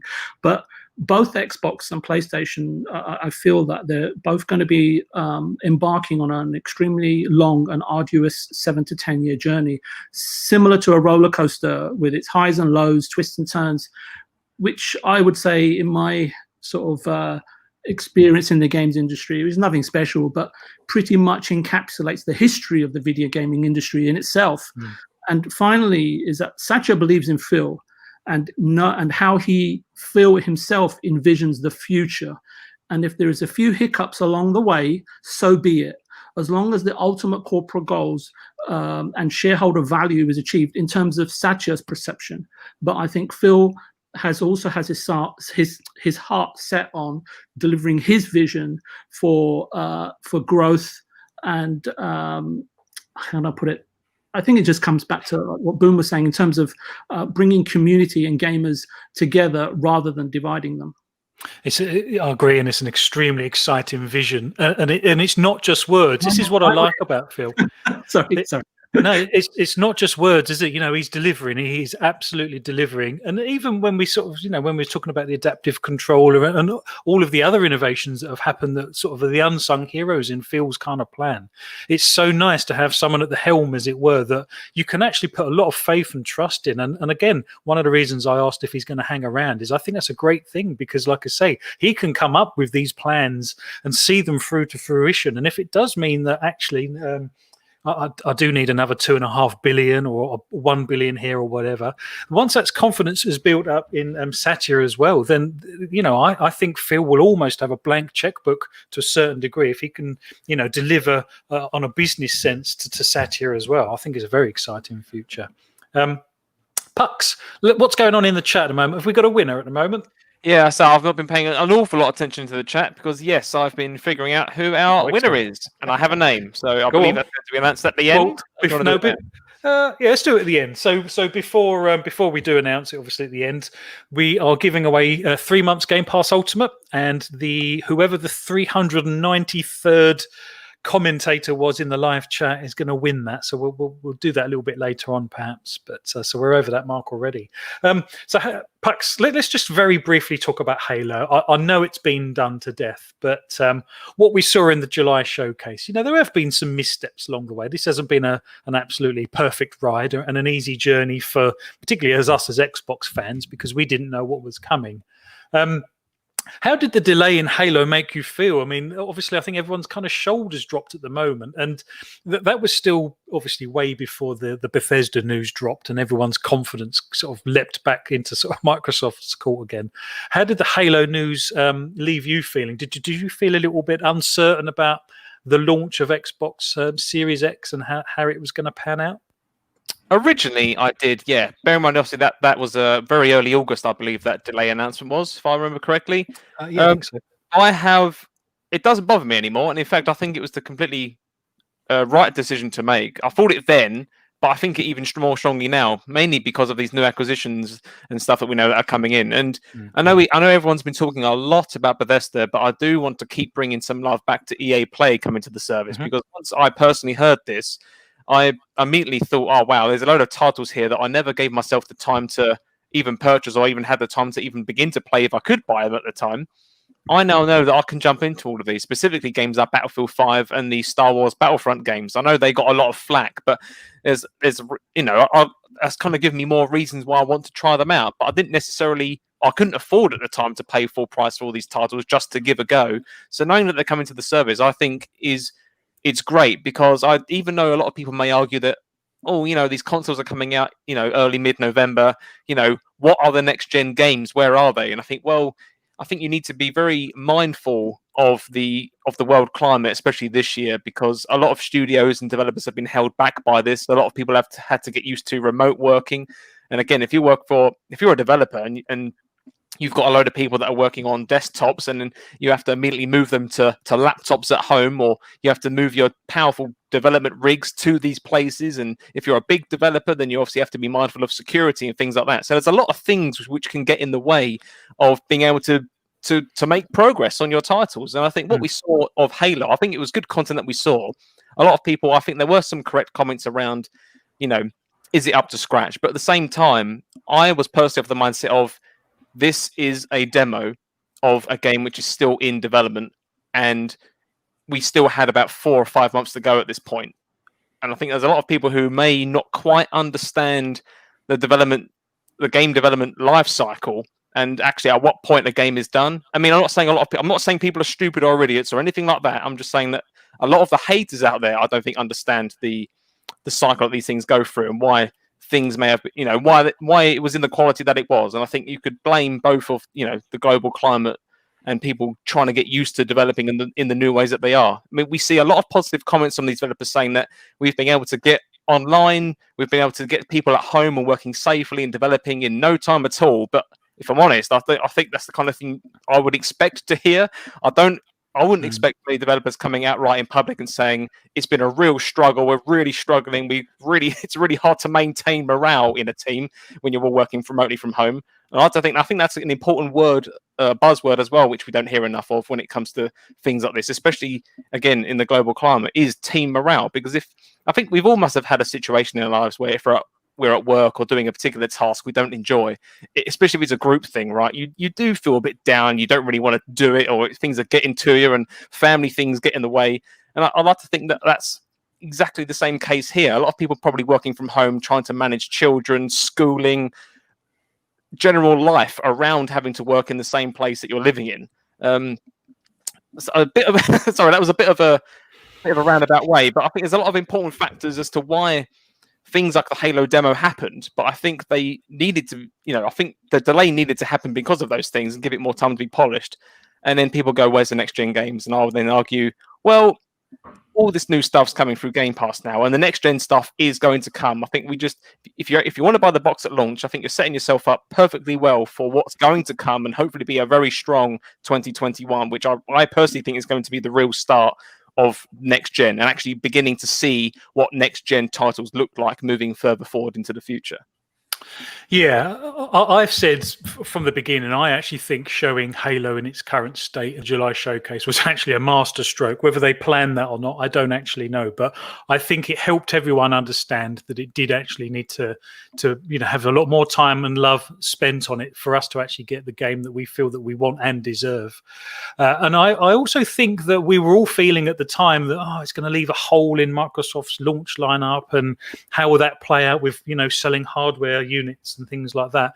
And in all honesty, perhaps Microsoft, they haven't filled the hole that Halo left behind. But what they have done is given everyone the hope and the promise of the coming generation in the next few years about what Microsoft are actually going to deliver as first-party titles, and that's got everyone really excited. I've got a couple of comments on what Puxley was saying. I'm just mindful that we haven't heard from Mr. Boomstick for a little while. Yeah, well, I mean, no, that's quite all right. Listen, I mean, I'm just enjoying the banter. I have a whole arm length worth of conversation, so you guys, take it away, and I'll jump in on the back end if that's. No, okay. Go ahead, Mr. Boomstick. Go ahead. Okay, all right. Well, I mean, listen. Here's the thing. When you talk about Halo, it is the face of Microsoft. It is the face of Xbox. Anyone that suggests otherwise just does not have been along in tow for the brand as long as I have. Sure, Gears means something. Forza means something. Pick your favorite hero or franchise, throw it in there, and it may mean something more to you than it does for me. But for me personally, the hero of Xbox has always and will always be Master Chief. And the July 23rd showing, even though I quite enjoyed it, I understand the shortcomings. I understand the Craig memes that have come out of it. I understand that this is a much different Halo than we're used to. Left a lot of people, scratching their head, so to speak, simply because, I mean, look, the truth of the matter is quite simply is this. 343 has yet to really bang out a complete winner when it comes to the Halo brand. I mean, you can equate this to many different types of conversations. I know Shinso in the chat is probably going to be mad as hell that I'm saying this, and he has been very outspoken on my shows regarding me saying this. But listen, I'm a truth kind of a dude. The thing is that Halo 4's single player was fantastic. Absolutely fantastic. The multiplayer, not so much. They took a Call of Duty way of design, and they just really sucked the life out of what Halo was as a multiplayer. Okay, so you can consider that a 50-50, pass-fail kind of a thing. Then you move on to, the Master Chief Collection. Well, listen, there's no denying that Master Chief Collection in 2014, I think it was that it launched, was a disaster. Again, what it offered in theory was fantastic. All of the Halo games in one place. You can play it in any order you want, but it launched broken, and it was a disaster for quite some time. Now it's a master stroke of genius when you look at what's in there, but that took years to get there. Then you go to Halo 5. Halo 5, single player. Awful story. I mean, Control, fine. Looked great. Looked fantastic. But my God, that story was just, throw it in the garbage. And this is coming from a diehard Halo fan. And of course, the multiplayer, fantastic. So then, of course, now we roll into Halo Infinite. They spend a significant amount of money on upping the ante in regards to how many people are developing the game. It's being developed across a multitude of studios. They have a new engine. We had information that midway through 2 years in development, they moved from Unreal 4 to Slipspace, and that was a big problem. And listen, no one was more crushed with the Halo announcement delay than me, because when you consider the ramifications of a new Halo launching with a new console as powerful as the Series X, it just brings a smile to your face. But with that said, after seeing the feedback, and listen, and I've said this before, this next Halo has to be a winner. And I'm talking about, it has to literally check every box. There cannot be one thing wrong. with anything in the next Halo because it is the face of the Xbox franchise. Again, you can say otherwise, but Master Chief needs to come out and be a 94 meta. And I understand Metacritic ain't shit. I get it. But it needs to win the hearts and minds of fans, but it also needs to win the hearts and minds of the very crooked and biased media. And how you do that is just release a game that's just so epic that they have no choice but to give it the proper score. And if what I believe is going to happen comes to fruition, we're going to get something special because you see, graphically, it might not have been on par. But when you look at the gameplay that was displayed, the gameplay looks fantastic. And the story where you now involve the Banished is something that I've wanted. You know what I'm saying? And we're going to get to see him potentially go up against Atriox. Now, I understand that the guy that we saw was his lieutenant, but he's eventually going to get to the head guy. You're eventually going to see Luke Skywalker versus Darth Vader. You're going to get that. Now, whether that's a trilogy or I don't know. I couldn't say, but I think the story is in place. I think the gameplay is in place. I just think that you have to up the graphics. Now, if I were Microsoft, if I were 343, I would not release this game until the 20th anniversary of Halo, which is November 15th, 2021. It gives you, from now, at least 12 more months of development time to get it right. And again, what was it hurtful for the launch? In retrospect, you can say that potentially yes, but what Microsoft has done in regards to how many games we're getting at launch, it's not going to matter. I'm going to be honest with you. It's all, the Bethesda purchase is almost like an insurance policy, isn't it? Oh, sure, absolutely. Can they afford for Halo to not be in the mid 90s on Metacritic? Possibly not from the Halo franchise now, but I think people were thinking that if Halo doesn't come in with a high Metacritic score, then that's the end of Xbox. But I'm not sure that's the narrative anymore. And I know that sounds a little bit overblown and overstated. No, I would agree with you 100% because again, you can't look at a company at one game, one franchise. Again, is it important? Sure.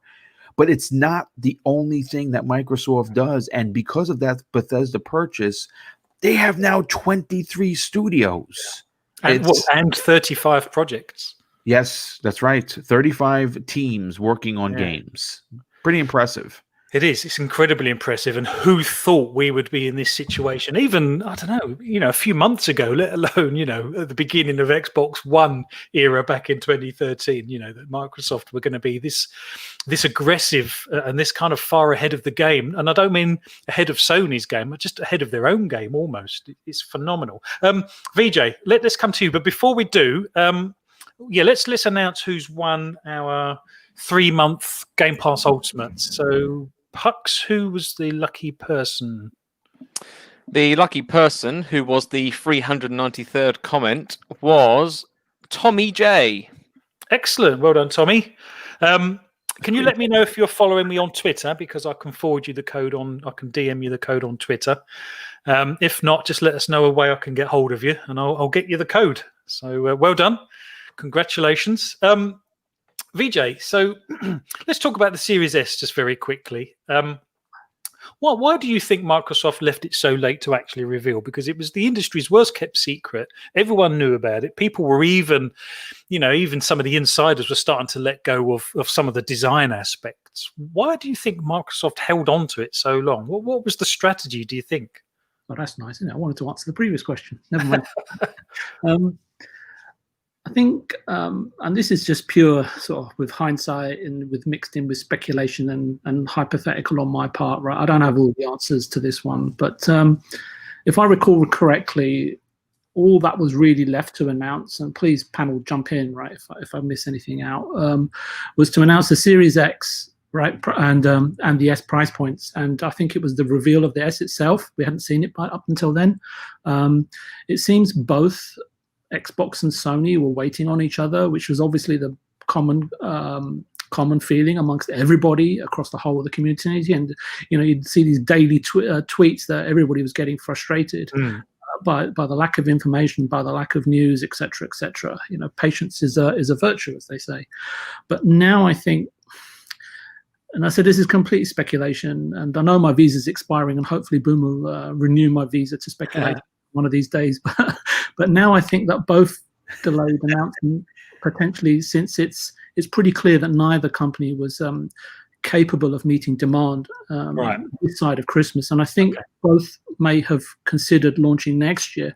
John Lineman's tweet still rings true in my mind. He knew far more. Was implying in his tweet. He got a lot of stick for that as well, didn't he? No, I think he's burdened with a lot of truth, and I think he just wanted to test the waters. So he blindsided us with a tweet with the implications that he knew that fed into what he already knew.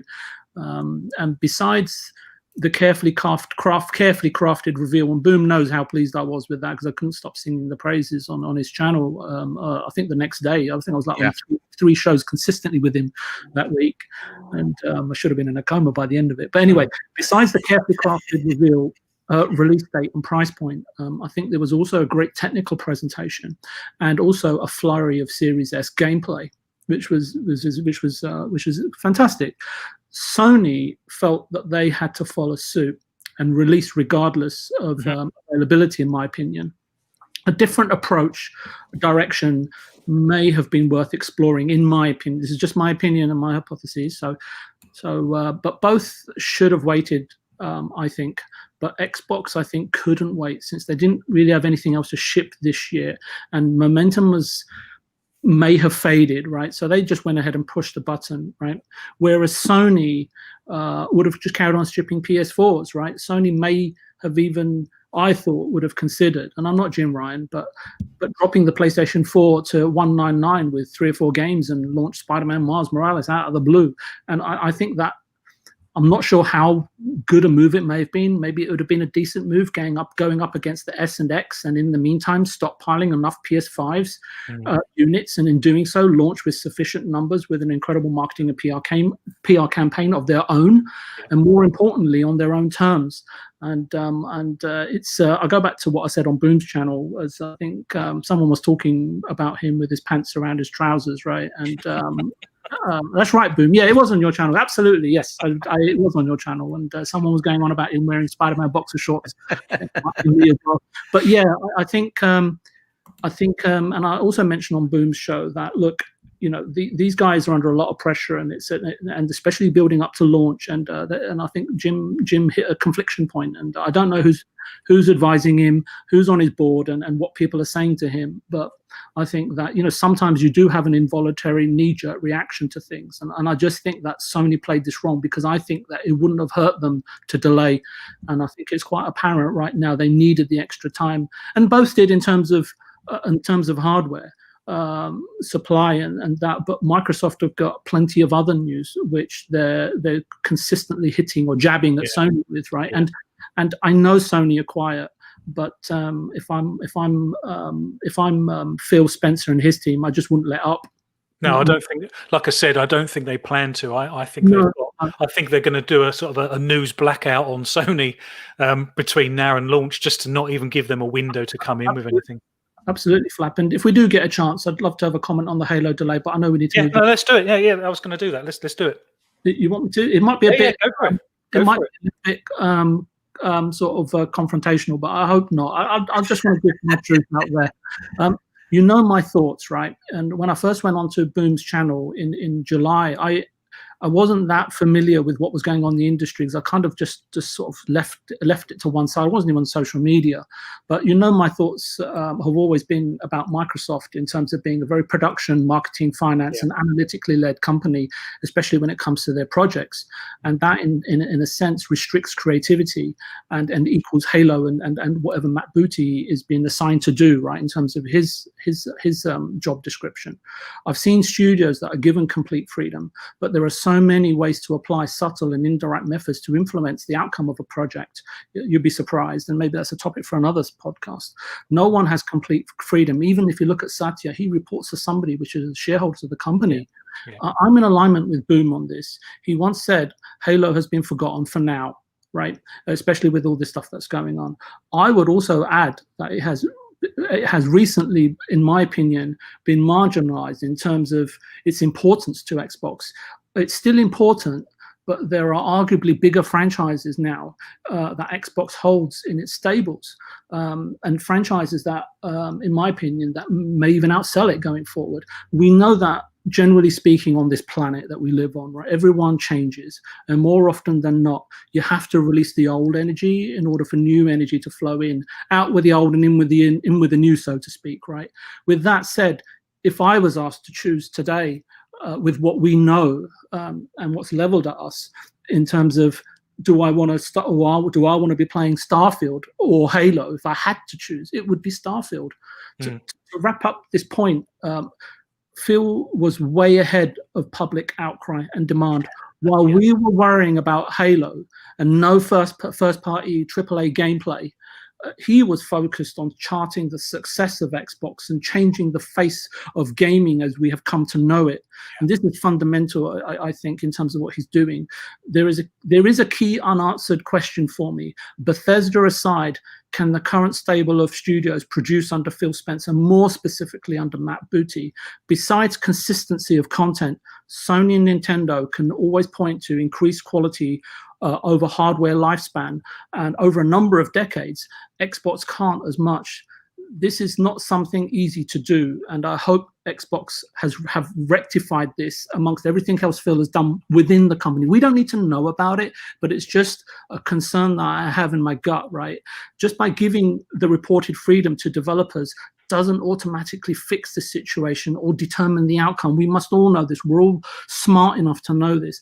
I understand and appreciate the chess moves also that Phil is playing, right, in terms of partitioning and distancing himself from future mishaps at studios, right? Because you can say, look, I've given them the freedom, it's their fault, we'll step in and rectify what we can and make the changes, right? So that's a very, very smart play. But anyway, I'll stop there and let's move on with the rest of the show. It's a valid point, to be honest, Vijay, and I've heard you say it a few times, and I agree. And like I said, I think on Boom Show, actually, I think having more studios does actually allow them a little bit of freedom to give the studios more room to breathe in, to be honest, because I think there's less pressure on any one studio to absolutely deliver because they have to.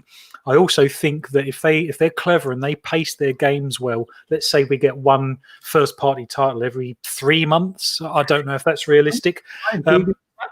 But in my experience, studios don't always know how to entirely manage themselves in the best way possible when the pressure of funding and timing and admin is taken away. Accountability is what I'm saying needs to be in place, or complacency takes root. Sony, Nintendo, and Microsoft have all had their blips, right? And what could we? I mean, as common sense would say, look, complacency must have being accountable for that at some point, and that's just my fear, and hopefully that they've dealt with it. And I know, actually, no, you know what? I'll stop there. Sorry. Well, no, I take your point, because if Microsoft have demonstrated anything, it's that they can learn, and they learn from their mistakes. And Mr. Boomstick said about the Craig memes and stuff, and as kind of funny as they were, I think Microsoft, that they look at those and they do learn from those. They use those as a learning experience. And when I think it was in the May one, when Aaron Greenberg has the Series X as his fridge behind and things like that, they don't only see the humorous side, but they can also take the community, and like we said earlier, they're very good at listening and responding to the community as well. I take your point. The community probably aren't saying the things that you're saying around the pressures of the studios, but I have confidence now that it's very much on Phil's radar, and if it's going to be a problem, that he will be on top of it. But time will tell on that one. Pux, so the Bethesda buyout was ZeniMax was huge. And it's been done to death, really. But I'd just like to talk about a couple of little smaller aspects, and this is probably a little bit more up your alley, really. Is perhaps the id Tech engine and the Orion technology that comes with that acquisition. Are you up to speed with the Orion technology? I know it's Bethesda's own kind of streaming tech. I'm not too familiar, unfortunately, apart from knowing that it is their own streaming technology for game services. Well, I tried applying for it because again, you can apply for it and you can sort of become a participant. But the interesting thing is, it's only available on iOS devices at the moment. Now, I don't know if that's an old thing and it hasn't been updated. But when I tried registering, and the first thing I said is I have an Android device, it said, well, it's only currently available on iOS. So I thought that was quite interesting. But I'm just wondering if, if Orion is going to supersede what Microsoft have put in place with regards cloud gaming, or whether their cloud gaming is actually better than Orion. It just makes me wonder if, part of the decision to acquire these studios wasn't just all of the first party stuff, but a lot of the technology that comes with it. I mean, can you see, other Microsoft first party studios using the id Tech engine, or do you think that's going to stick primarily to the Bethesda studio? My immediate answer to that would be that I think it would stay with Bethesda, because it's the ideal id engine, how you want to pronounce it. That's been theirs from the beginning, effectively, right? I mean, that engine has grown over years and years of development and different games being released for it, and other developers, either whether they're using Unreal Engine or their own internal proprietary ones that they've made themselves. Especially in that particular case, I don't see any other developers jumping ship on their own technology and jumping on this one. But what I think it does offer is the expertise behind that. So if there's any particular optimizations that other developers could make to those engines, which other developers may be struggling with, like lighting, for example, like baking lights and stuff in games, and that kind of stuff can take a lot of computational power to do. And baking lights is a way to make that better for games to render lighting, but it's not that accurate. Hence why we now have ray tracing coming into the fray, so that you can get all that real-time lighting coming in. Now, I imagine there's a lot of proprietary engines out there which are maybe trying to implement ray tracing technology as part of their engine, but maybe they have different implementations of it, and one implementation may be better than another. So what may then I don't know, VJ might be better versed in this than I am, but what could happen in that regard, assuming that is true, is that we might see games in next gen where some titles look absolutely fantastic when you've got ray tracing enabled and all the other stuff, and another game which also claims to have ray tracing may not look quite as good.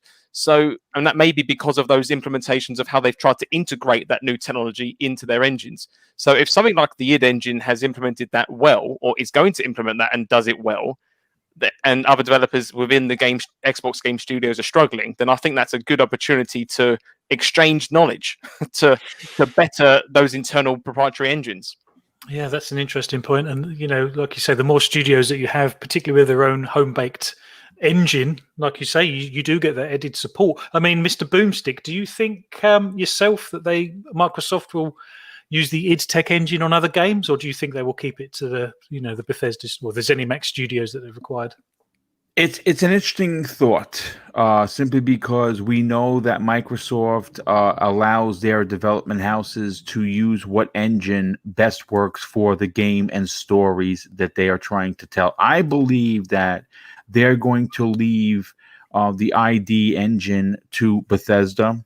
I think that you're going to see Machine Games continue to use that particular engine. I think Microsoft moving forward is probably going to double down on Unreal Engine 5. I believe Fable is going to be powered by that. I believe we know for a fact that Hellblade 2, Senua's Saga is going to be powered by that. I would even dare say that I believe the Initiative's Perfect Dark project is probably going to use Unreal Engine 5. I think that if a game that they're going to make calls for it, then it's potentially going to be technology that's going to be used across. I mean, they might find something, a part of the program that they can use, maybe not the whole thing. I just think that it's going to be interesting to see, considering that they do now own the tech because they're the owners of the company, how they're going to implement that into their other first-party studios. I mean, we don't know. Again, I'm not really technical where I can tell you that the id engine is better than Unreal Engine 5. I couldn't tell you. I'd be lying out of my teeth. But I can say that both are impressive, especially when you look at what Doom Eternal, which, by the way, my goodness, guys, you just think about this for a second. I know this is completely off subject, but Doom is a Microsoft first party. I know it still hasn't sunk in yet. To be honest, I still can't get my head around it. Yeah, it really makes you just wow. Yeah. Doom. that for me, that is the best looking game of the generation. Oh, there's no doubt about it. And more importantly, how it runs. It is so fast, man. It is just wow. Have you ever had to delve into the Dooms, VJ? When I think it's on Switch, isn't it? Yeah, I believe Doom Eternal is coming to Switch. I think Doom 2016 is on there. Though, it is. It absolutely Yes, it is. is, Yes. but it's interesting all the points that everyone's raised, and I know we can get excited about Phil's new Buzz Lightyear, but I'd prefer to sort of spare a thought for the existing studios, and I know Bethesda's big topic, and how they will look upon the Bethesda deal. And this is just a bit off cuff, so just bear with me. I will come back to your point, so I'll just dive into this at my own peril before I get cut off the show. I mean, developers work hard, right, during the 3 to 5 year production cycle, and they would normally be rewarded on unit sales. But going forward, the metrics for reward will change with Game Pass, and a game's success may well be measured on aggregated review scores and engagement time. And how long these games in terms of accumulated hours are played for. And just like indie games, for example, a studio's performance will partly determine, right, the scope and the budget of their next game, and the support from ID Xbox as well. There'll be many first-party games. That's obviously going to be very clear. That is clear to us now, in Game Pass. And that breeds an incredible amount of competition. And people say, competition brings the best out of everybody. I don't have all the answers right now for you, because I don't even know all the questions to ask, to be quite honest with you. But one thing is for sure, you can bet there will be news, leaks, and potentially issues in the future, courtesy of the media and analysts and gossipers right across the board, which will definitely make for entertaining podcasts for sure. So at least we'll be in business. So a couple of final thoughts. I believe Phil said at some point, and forgive me, I'm paraphrasing, and I may have it wrong, and please feel free to correct me. Xbox is here to take away non-production related issues from their studios. To what degree, I don't know. I mean, that can be everything from recruitment, IT infrastructure, focused testing, QA, early access to first-party tools. Funding pressure is an obvious one. In my experiences, and I've always just said this, I think, is that studios don't always know how to manage themselves, right, in the best possible way when they suddenly get this freedom. Accountability needs to be in place. Sometimes complacency can take root. I know you're asking about the tech. It's always, for me, it's a distraction, but at the same time, it's always a good canvas and a foundation. And think of tech like the Sydney Opera House or Carnegie Hall in New York City, right? So I had to give a shout out to Mr. Boom there. It only comes to life when you have a world-class conductor who can unify the orchestra and produce a perfect symphony out of the ensemble. Yeah, but the beautiful thing is they haven't just bought the engine; they've bought the expertise and all of the people that created it with them as well, I guess. So it's nice to know that they've got that support to fall back on and absolutely get the most out of that engine. Because what they've done with Doom Eternal and Doom 2016 is, on Xbox One X is absolutely phenomenal. And I think Luke still says that Eternal is such an incredible game, and it really is. They have optimized it to such a degree that I take your point. The technology behind something isn't the thing in its entirety, but like I say, they have. It's not the tech that they're using, because if, like Mr. Boomstick said, if they were given the Unreal Engine, would their games be any worse off? Potentially not. No, probably not. That's a fair point. No, they probably wouldn't. And I guess from a gamer, I can be a little bit of a graphics whore, as it were. And one of the reasons I hold Doom Eternal in such high regard, allow it. well, no, it's because of how smooth and fantastic it runs and looks. And I've not experienced anything like that on a console. So yeah, that's a fair point.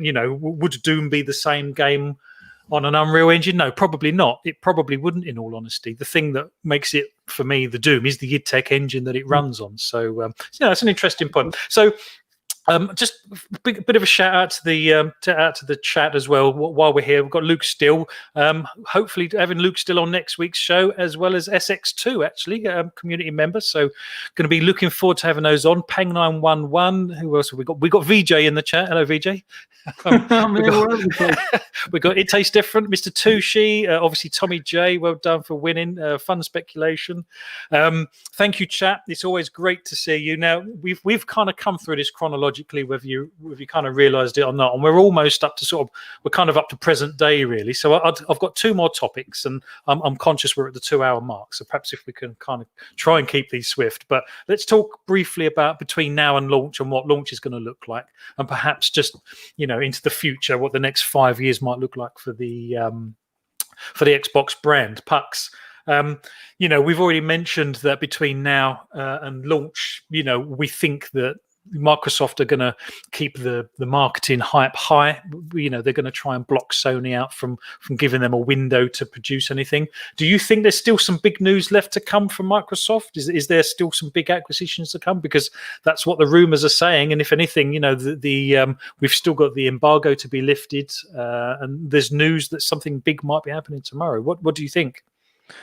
Well, yeah, I mean, I saw something in the chat about apparently the embargo. I can't remember who said it. It was very early on the show, but I saw a comment about apparently the embargoes are due to be lifted on the 15th of October. Apparently that's what, I can't remember who said it, but I saw that in the chat. So if that is true, that would be very interesting to see what happens after those are lifted.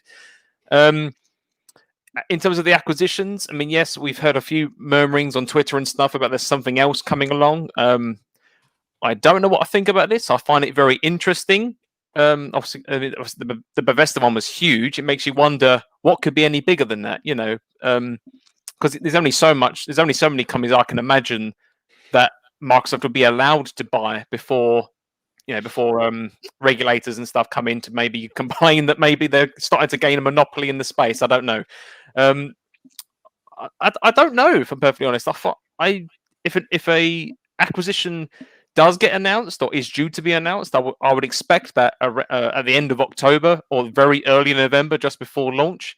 I suppose if anything, that would help build up that last extra bit of hype leading up to your up to the console launch. I think VJ, you mentioned that, didn't you? What was that? Sorry, Phlapp? Well, if they've got a big bombshell to drop, they'd probably drop it just before sort of November 10th again, a little bit like they did with the pre-orders.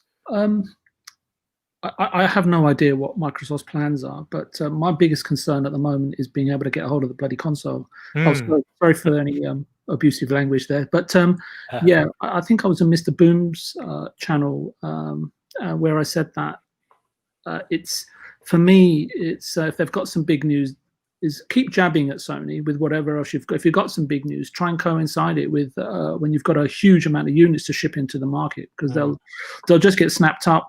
But again, I don't know Microsoft's plans and all the ins and outs. It's just speculation on my part. But I guess whatever they're doing, that Phil's got his eye, seems to have his eye closer to proceedings, right? And there's a buzz, isn't there? There's a buzz around the the Xbox community, and we're not the best at assessing a situation. No one saw the Bethesda thing coming. No one saw the Series X coming in December. So but there is a buzz, and Microsoft are certainly helping that buzz carry along. There's been some sort of cryptic tweets and things like that. So Boom, what are you expecting between now and launch?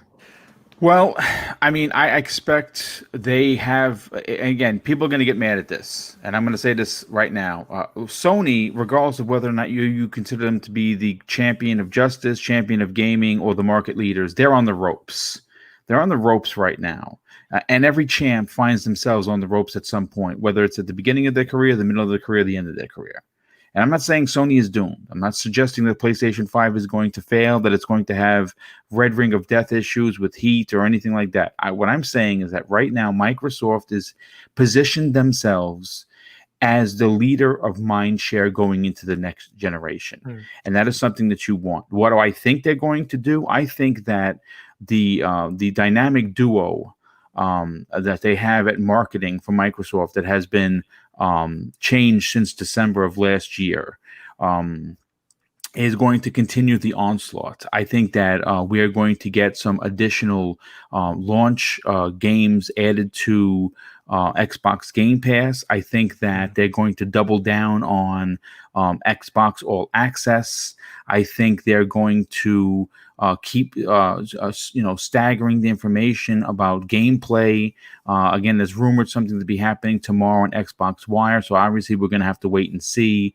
But the way that I would do it was I would just keep doing what you're doing. Again, the last couple of weeks from Microsoft, it has been no Sony. And again, based on if you guys are hip to what's going on social media, apparently, I'll say this publicly, that Japanese YouTuber event was a disaster.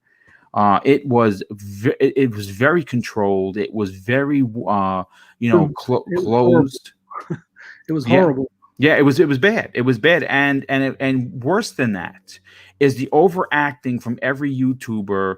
It just was gross. It was just gross. I'm seeing some of the memes coming out, and there's a guy that looks like Austin Powers that's waving his tongue, and it's just embarrassing. It just was not a good show for Sony, and considering they have been basically put on mute since their event on September 17th, Microsoft just needs to do is press the pedal, hit the gas, and just go. And if you run them over, then so be it. That's what I say. Yeah, it's we was having a chat before the show, wasn't we? And the Sony's absence from this is quite stark and really surprising. And it's going to be interesting to see what their next move is, to be honest, because, like I say, Microsoft have the buzz, they have the momentum, and Sony, if they're going to do something, they've really got to elbow their way back into the narrative and back into the match. Phlapp, I would say that, wasn't it earlier on? And please, again, panel, please correct me. Wasn't it earlier on in the year? After Microsoft had Phil had revealed the system on stage at the Game Awards, and then they followed up something else in March, and we were all saying, "Where is Sony?"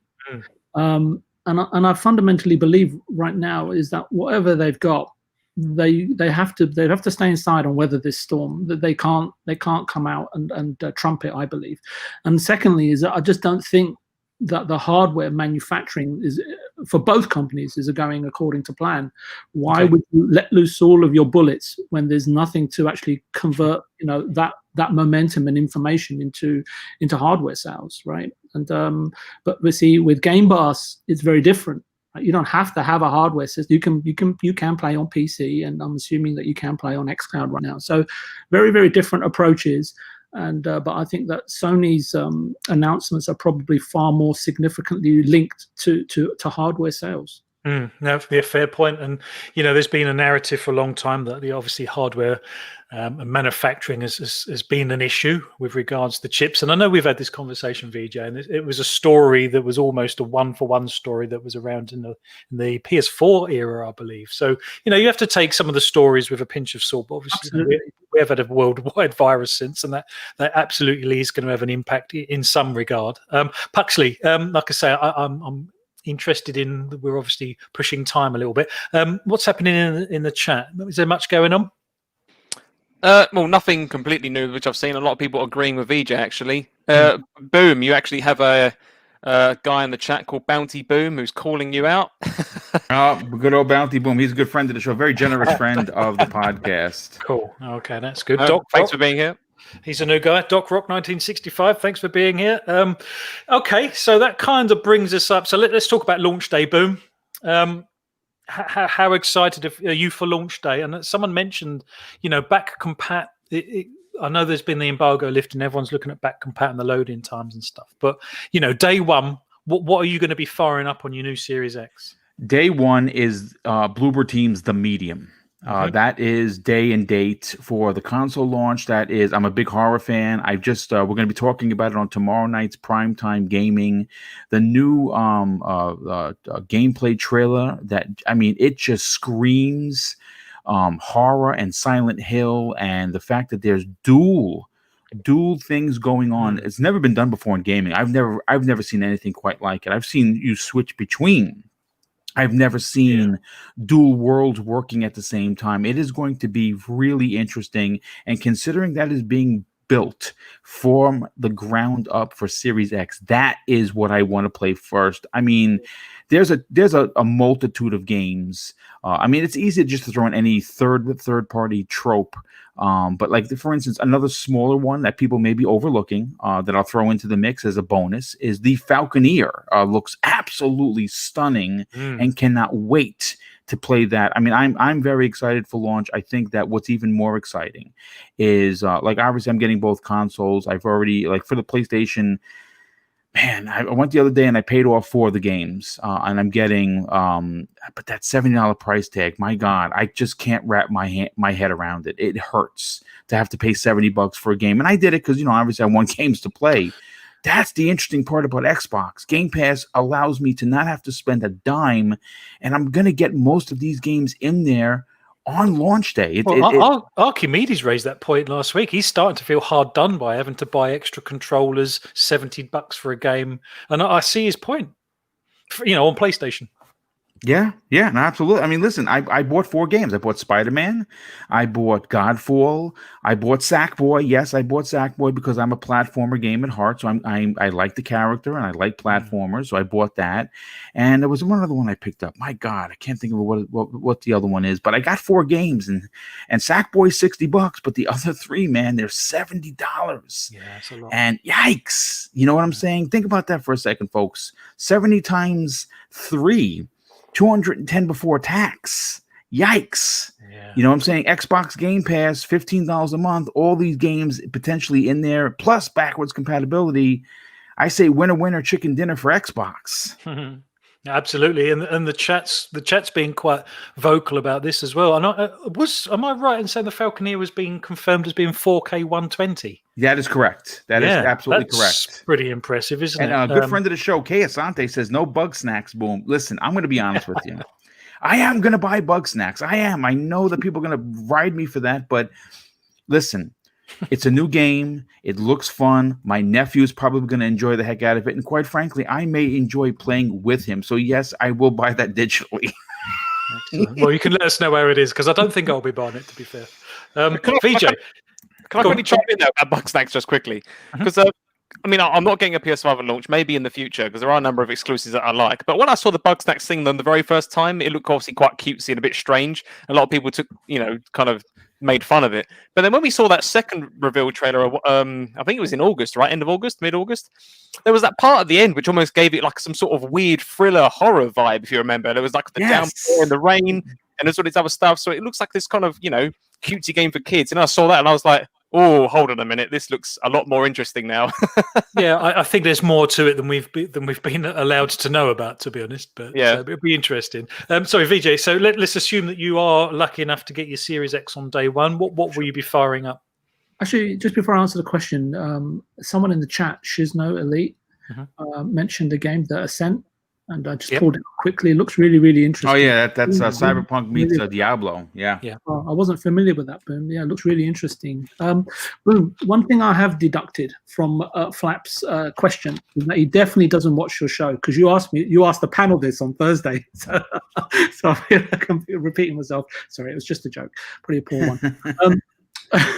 I don't have a system at launch presently. What I am hoping for, more so than anything else, that the situation remedies itself and all gamers can go and pick up a system as soon as possible, which I think is really important, because I think if it's all about community, then we should all be able to enjoy it. And if and when I am able to get my hands on a Series X, and I've said this, as I said it on Boom's channel on Thursday, I'm really looking forward to Yakuza Like a Dragon. It's a fantastic franchise for me.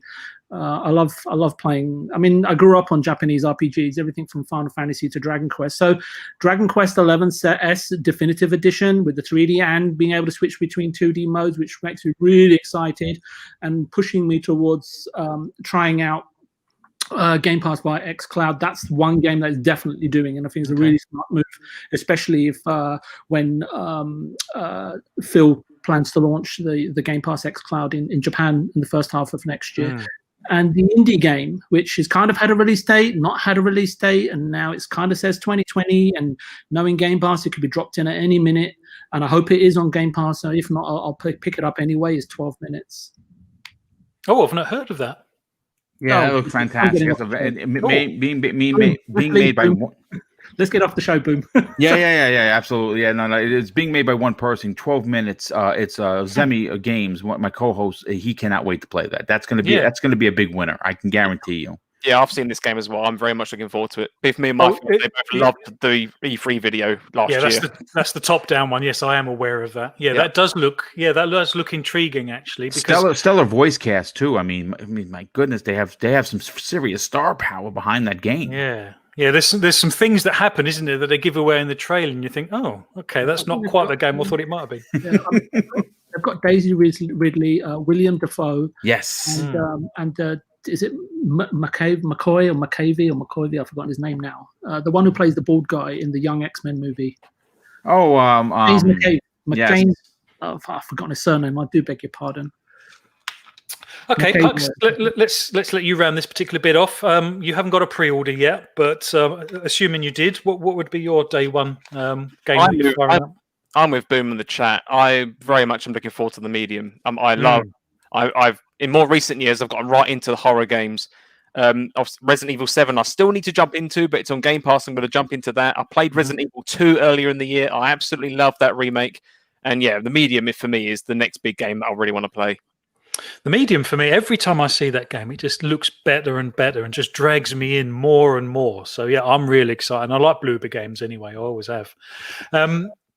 The other one that seems to be quite popular in the chat, and I do agree with, is obviously Cyberpunk 2077. But I've not heard the latest of when this Series X patch is coming, because I'm probably going to hold off. That's next year. Yeah, they said they said 2021, but I think that it's still going to retain some of the advancements because of the power. Like you're going to get an addition in graphics. You're going to get addition in pixel counts. You may even get help with loading because of the SSD. But the actual patch that's going to make it like super next gen, like all systems go, is not coming till next year.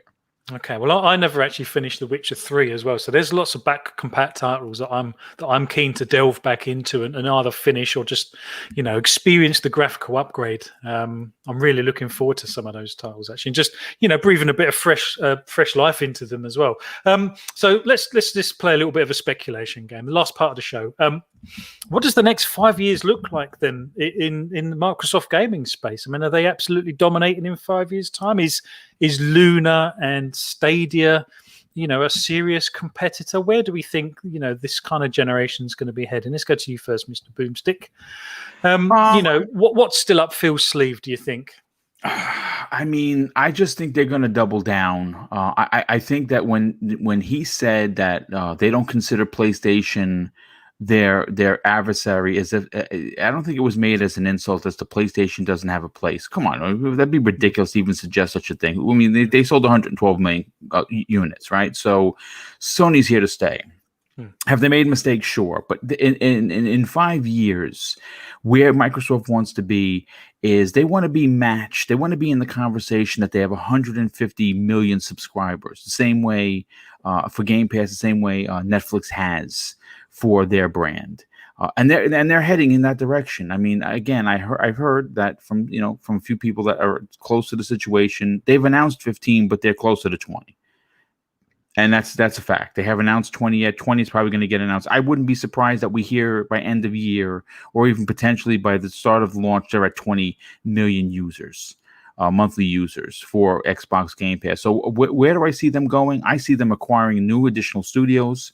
I think you heard Satya Nadella say that in the interview with CNN, that they are not stopping with Bethesda, that they are currently looking for more studios to acquire. I think that you're going to see potentially by the end of the year, they could have as many as 30. They could add additional 7, really racking up the ability to put out content on the service that they want to lead the company into the next generation. And I think that their eye on the prize is who's causing some potential turbulence might be. I don't think it's going to be Stadia. I think Stadia is in trouble. I think that I think they got into the gaming space not realizing what it takes to make a successful gaming platform, and we've seen this with Google before. They are quick to drop things that don't work or make money for them. Yeah. I think Amazon has taken their time. I think Amazon is not going to necessarily be a direct competitor to Xbox, but I think that they're going to definitely be in the conversation. So I think Microsoft just needs to keep steady on what they're doing, acquiring studios, and just keep making Xbox the best place to play. That's about all I can say. Yeah. VJ, do you think there's going to be a mid-generation upgrade? And do you think an overly dominant Microsoft, could complacency creep back in again? Do you think they're going to actively manage that? I can't answer everything, but a couple of things come to mind. It casts my mind back to 2018. Sony revealed, I think, in Japan, right, to their shareholders that 10 games alone generate the most revenue, or it might have been profits for the PlayStation division. Whoever secures or has secured these games wins. Or do they? I don't know the answer to that. The video games industry is incestuous, perpetual, and cyclical almost. So I don't want to go off topic, but smaller studios will be acquired, like Compulsion Games and Double Fine, and because we all know the big ones, right? And that paves the way and gives rise to new studios popping up. And everyone who is anyone in the games industry is hedging their bets, right? Or on the lookout for something like the next Rovio King. Is it Mahjong? Sorry, I can never get that pronunciation. Studios. Anyway, I've got a little bit of something else has popped in my mind, but it's complete blue sky thinking and outlandish. So go for it. You sure? Because I'm not sure if my visa is expired in speculation. Yeah, go on. So when I look at all of this, and I sort of looked at 4 or 5 years ahead, right, and I spent a lot of time in Japan. So as I said, I think that we're end of a chapter right now in terms of consoles, but we're not at the end of this sort of like captivating book itself. I can see something outlandish, but it kind of stems from Sony, and they entered the gaming industry, right, by designing and supplying, I think it was a sound chip for the SNES, and Sony took a really cautious next step by developing that CD-ROM based attachment for the SNES in collaboration with Nintendo, if I've got that right, only for both companies to sort of acrimoniously split up and then go their separate ways. Sony then took a really significant step, right, in launching the PlayStation, and have since, arguably, right, have carved out their place in video gaming industry. Now, if you look at Xbox, if they continue to buy up developers and publishers, and then slowly but surely implement tactics that force the remaining publishers to abandon the full price gaming business model, which everybody's spoken about and thought about, and maybe not touched on deeply. In addition to that, Microsoft are known, right? They know how to dominate, and then they may even make it hard for the new developers to enter the industry without them knowing about it first. It's in Microsoft's nature to, and most corporations for that matter, right, including Sony and Nintendo, to retain control, monopolize, and dominate everything that potentially has a heartbeat. Even the electric current flowing around each and every circuit board. But wouldn't it be ironic if Sony and Nintendo ended up right back to where it all went wrong? Maybe, just maybe, we'll see a strategic revival of the Nintendo and PlayStation partnership. As Gandalf once said, even the very wise cannot see all ends. Well, it could take something as gargantuan as that to sort of total blue sky thinking. No, it could take something as gargantuan as that to knock, Microsoft off the purchase that they're setting themselves at the moment. So yeah, and to be honest, I know on the scale of things, it's probably not quite as big. But when Microsoft are parting with $7.5 billion to acquire ZeniMax, it almost seems like anything can happen. To be honest. There's been a little bit of speculation in the chat, Pucks, around mid-generation upgrades. What do you think? Are we going to see a mid-gen upgrade in this generation? Whether I'd like to or not, I think it's probably inevitable, especially things like ray tracing are still relatively new, even in the PC space. I mean, it's been around for maybe, 2 years or so, but not many games are supporting that kind of tech. That's obviously going to improve now that these consoles are about. So I can imagine those kind of capabilities I can see improving, but I'm not too sure it's easy to say this now, but I'm not too sure what could change enough in, say, 3 to 4 years' time that would denote a next-gen upgrade being necessary as opposed to just supporting the one platform. Someone's just kind of answered that question in the chat, actually, and perhaps Sony are feeling a little bit, let's say, butthurt.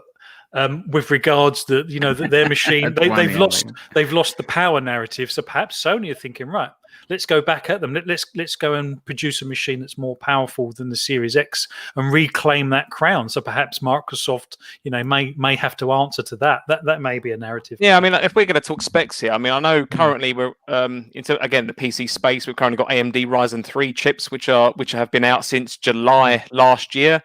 And we're moving on to the new architectures after that. I think Ryzen 4 is currently in the pipeline to be released, I think probably next year sometime, if I remember correctly. So if anything, the upgrade is going to be the small, I say small, it's going to be the incremental upgrades to the current chips. I don't think there's going to be anything really outstanding that I can't foresee any like massive change that would be like an outstanding difference, if apart from things like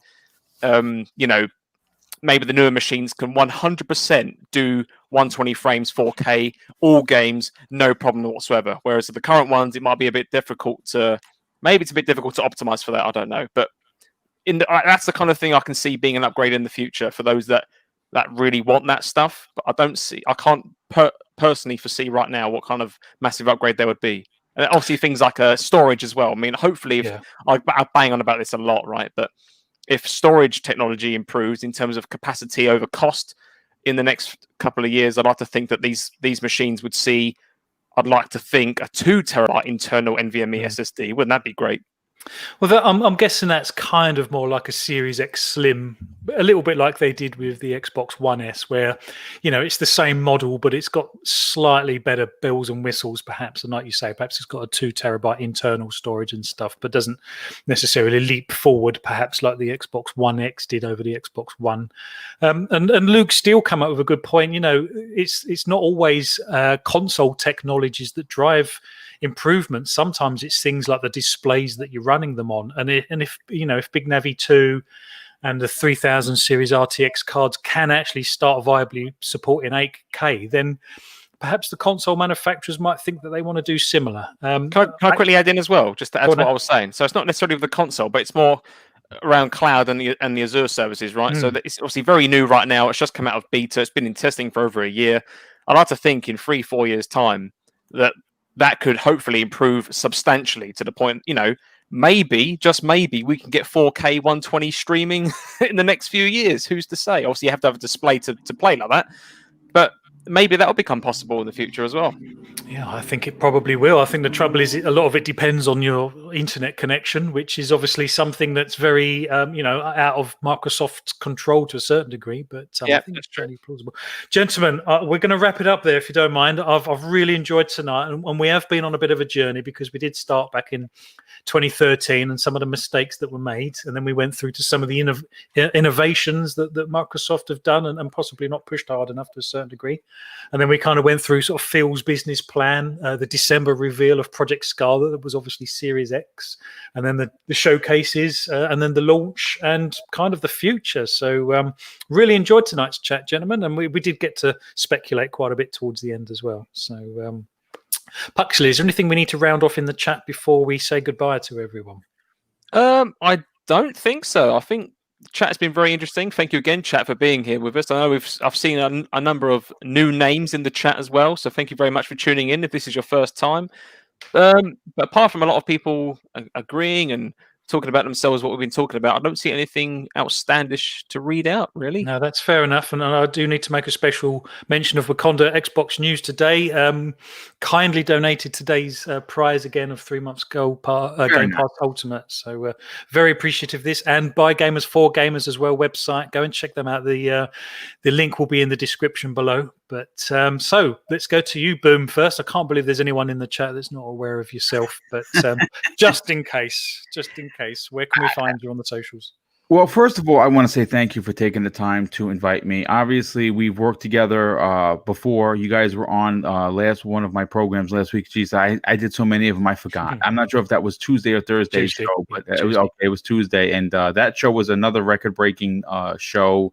Thursday, we had, we had almost 1,800 people in the chat, which is insane. And you got to remember, folks, again, okay, you know who I am now, but just remember, this is November 3rd makes 3 years on YouTube. And that's just, that's not a long time. And doing live content has only been about 26 months. Because, like all YouTubers, you start out with and you do videos, right? So, you do videos and you get 10 people to watch and you're hoping that the next time it's 20 and 30 and 50. And this has been an incredible journey for me. This is a second career for me. Obviously, my first career being law enforcement that I retired from. and I always wanted to be in gaming, and found my niche, wanting to talk about gaming. So hanging out with this community has been a tremendous honor. It is humbling to have so many people look forward to my content. Like I said, I mean, I've been behind you guys since you guys started 10 weeks ago, and I think that you guys have something special here, and I'd love to see you expand your program to have 1,800 people in the chat, because I believe that you guys bring the excitement and passion that comes with being an Xbox gamer to your program without being finger pointy and console war shenanigans. I very much appreciate that. Yeah, that was the mantra of our show from the beginning as well, to be honest. And it should be the crux of anyone's entry into podcasting. Using clickbait titles, using pony and Xbox and derogatory terms towards one community or the other is only going to get you like a flash in the pan. Be original. Be truthful. Enjoy gaming for what it's supposed to be. And listen, if you're interested and if you never heard of me and you may want to consider joining Double Barrel Gaming, just head over to YouTube, type in Double Barrel Gaming. You'll find me on Twitter. It's at MrBoostickXL. DMs are open to everyone, so we can have a conversation. And hopefully I'll see you in one of these shows this week. And if something happens big tomorrow, I might even have a bonus show for next week, but I have to wait to see what Microsoft announces to get that programming ready to go. Oh, fingers crossed, Boom. I would love something big to drop tomorrow. That would be fantastic. And like you say, you know, we feed off of these, don't we? Obviously, as podcasters, you know, any news that happens, you know, we feed off of these, and it's so good because it does help us build the excitement all the way up to launch. And I remember listening to every single one of your shows up until the May event, I believe it was. I think you did one every day that week before. I think that was the case. And you got me so excited, and it was kind of like, right, we need to be doing this. So it's nice. It's nice to be able to carry the torch and sort of, you know, wave the flag for Xbox and the excitement around it and stuff. And like you say, pull them up when they need to be. But no, thank you for being here. Like I say, I appreciate everyone's time. I know, you know, you guys offer me the most precious thing you've got, and that's your time. So I appreciate that. VJ, again, fantastic. Thank you for being here, my friend. You're a very, very busy person. What shows are you on? What have you got lined up? Yeah, it's not that important. I just wanted to say I'm still laid flat out on the floor from Boom's compliment from the beginning of the show. I'm just about getting myself back up off the floor. And I really appreciate you coming on, Mr. Boomstick. I said to Phlapp that it's going to feel really weird, like sitting in between the two bosses, left and right. But no, I really appreciate you coming on, and it's always easier to bounce off of you with thoughts and stuff. So anything that I come up with and so on and so forth, it is really down to the panel and people in the chat. It's just sends my brain into hyperdrive. And again, Puxley, I think he always brings a fantastic energy to proceedings. And Phlapp, I'm really sorry, I haven't quite been on top of my game today. I'm a bit tired, but I hope I did all right. That's more than understandable, my friend. Like I say, every time I switch on a podcast, you seem to be there. It's like, oh my God, it's VJ again. But, I just, if anyone invites me, I want to go on no matter how I feel. I just feel really bad. I just don't want to let anyone down, but I know it's starting to take a little bit of a toll on me. But so I'm glad that I've got the rest of the day today. It's only 2:30 here, and all day tomorrow off before I'm back on with four guys with quarters. But yeah, thanks again for the opportunity to come onto your show and to speak to you. And thank you for everybody in the chat. And I really enjoy engaging with them and having a bit of fun. And yeah, sure. Yeah, no problem at all. Well, you just make sure you look after yourself. But no, thank you for being here. You are a regular, and we really enjoy having your input. And like you said, you know, when you bounce off a boomstick, I know which questions to sort of ping your way. And I really enjoy that because I know I'm going to get a very detailed perspective on a certain point that I'm trying to raise. But I appreciate that. So, and yeah, Puxley, thank you for being here, my friend. You are the co-pilot. You're at the steering wheel as much as I am, to be honest. And like I say, you know, it's Boom will know this. You know, hosting a podcast is like spinning 37 plates all at once because you've got to listen to what people are saying. You're looking at the chat, you're making sure the show's flowing like it needs to and stuff. And that's without all of the button pressing and clicking that you need to do. But I really appreciate you being here, Pux. And you do bring a very unique perspective because, like I say, you know, you're an Xbox gamer on PC. And you're one of the few people that bring that perspective, and I'm really grateful for that. But You had a good time? Yes, I did. No, thank you very much for the kind words and compliments. I very much appreciate it. No problem. I would like to quickly just say, I know we said it on Tuesday's show as well, but I would like to just say it again. Mr. Boomstick, thank you very much for having us on the Tuesday show. We very much enjoyed it. And thank you again for being here on our show as well. Yeah, absolutely. My pleasure. Absolutely. Listen, one hand washes the other, the way I was raised. I say, for a show like yours, to say, it's been going for about 3 years now. And of course, you've grown a great community yourself on your end. And I think for those in the chat who may not be aware, Green Pass Gaming, as Phlapp and I started it, we started at the end of July, so I think we're only about 10 weeks going in, and I'm very happy with the community we've currently built so far, and I know we've got our regulars that we see in the chat, and we're currently constantly seeing new people as well. So I thank you all very much for your support and joining us in these discussions. We like talking about it as much as you hopefully enjoy listening to us. Yeah, no worries. Okay, well, thank you very much, everyone, for listening. Yes, thank you, Boom. Thank you, VJ. Thank you, Pux. Thank you, chat. We'll do this again next week. So I've had a great time, and we'll catch up on the next one. Thanks for being here.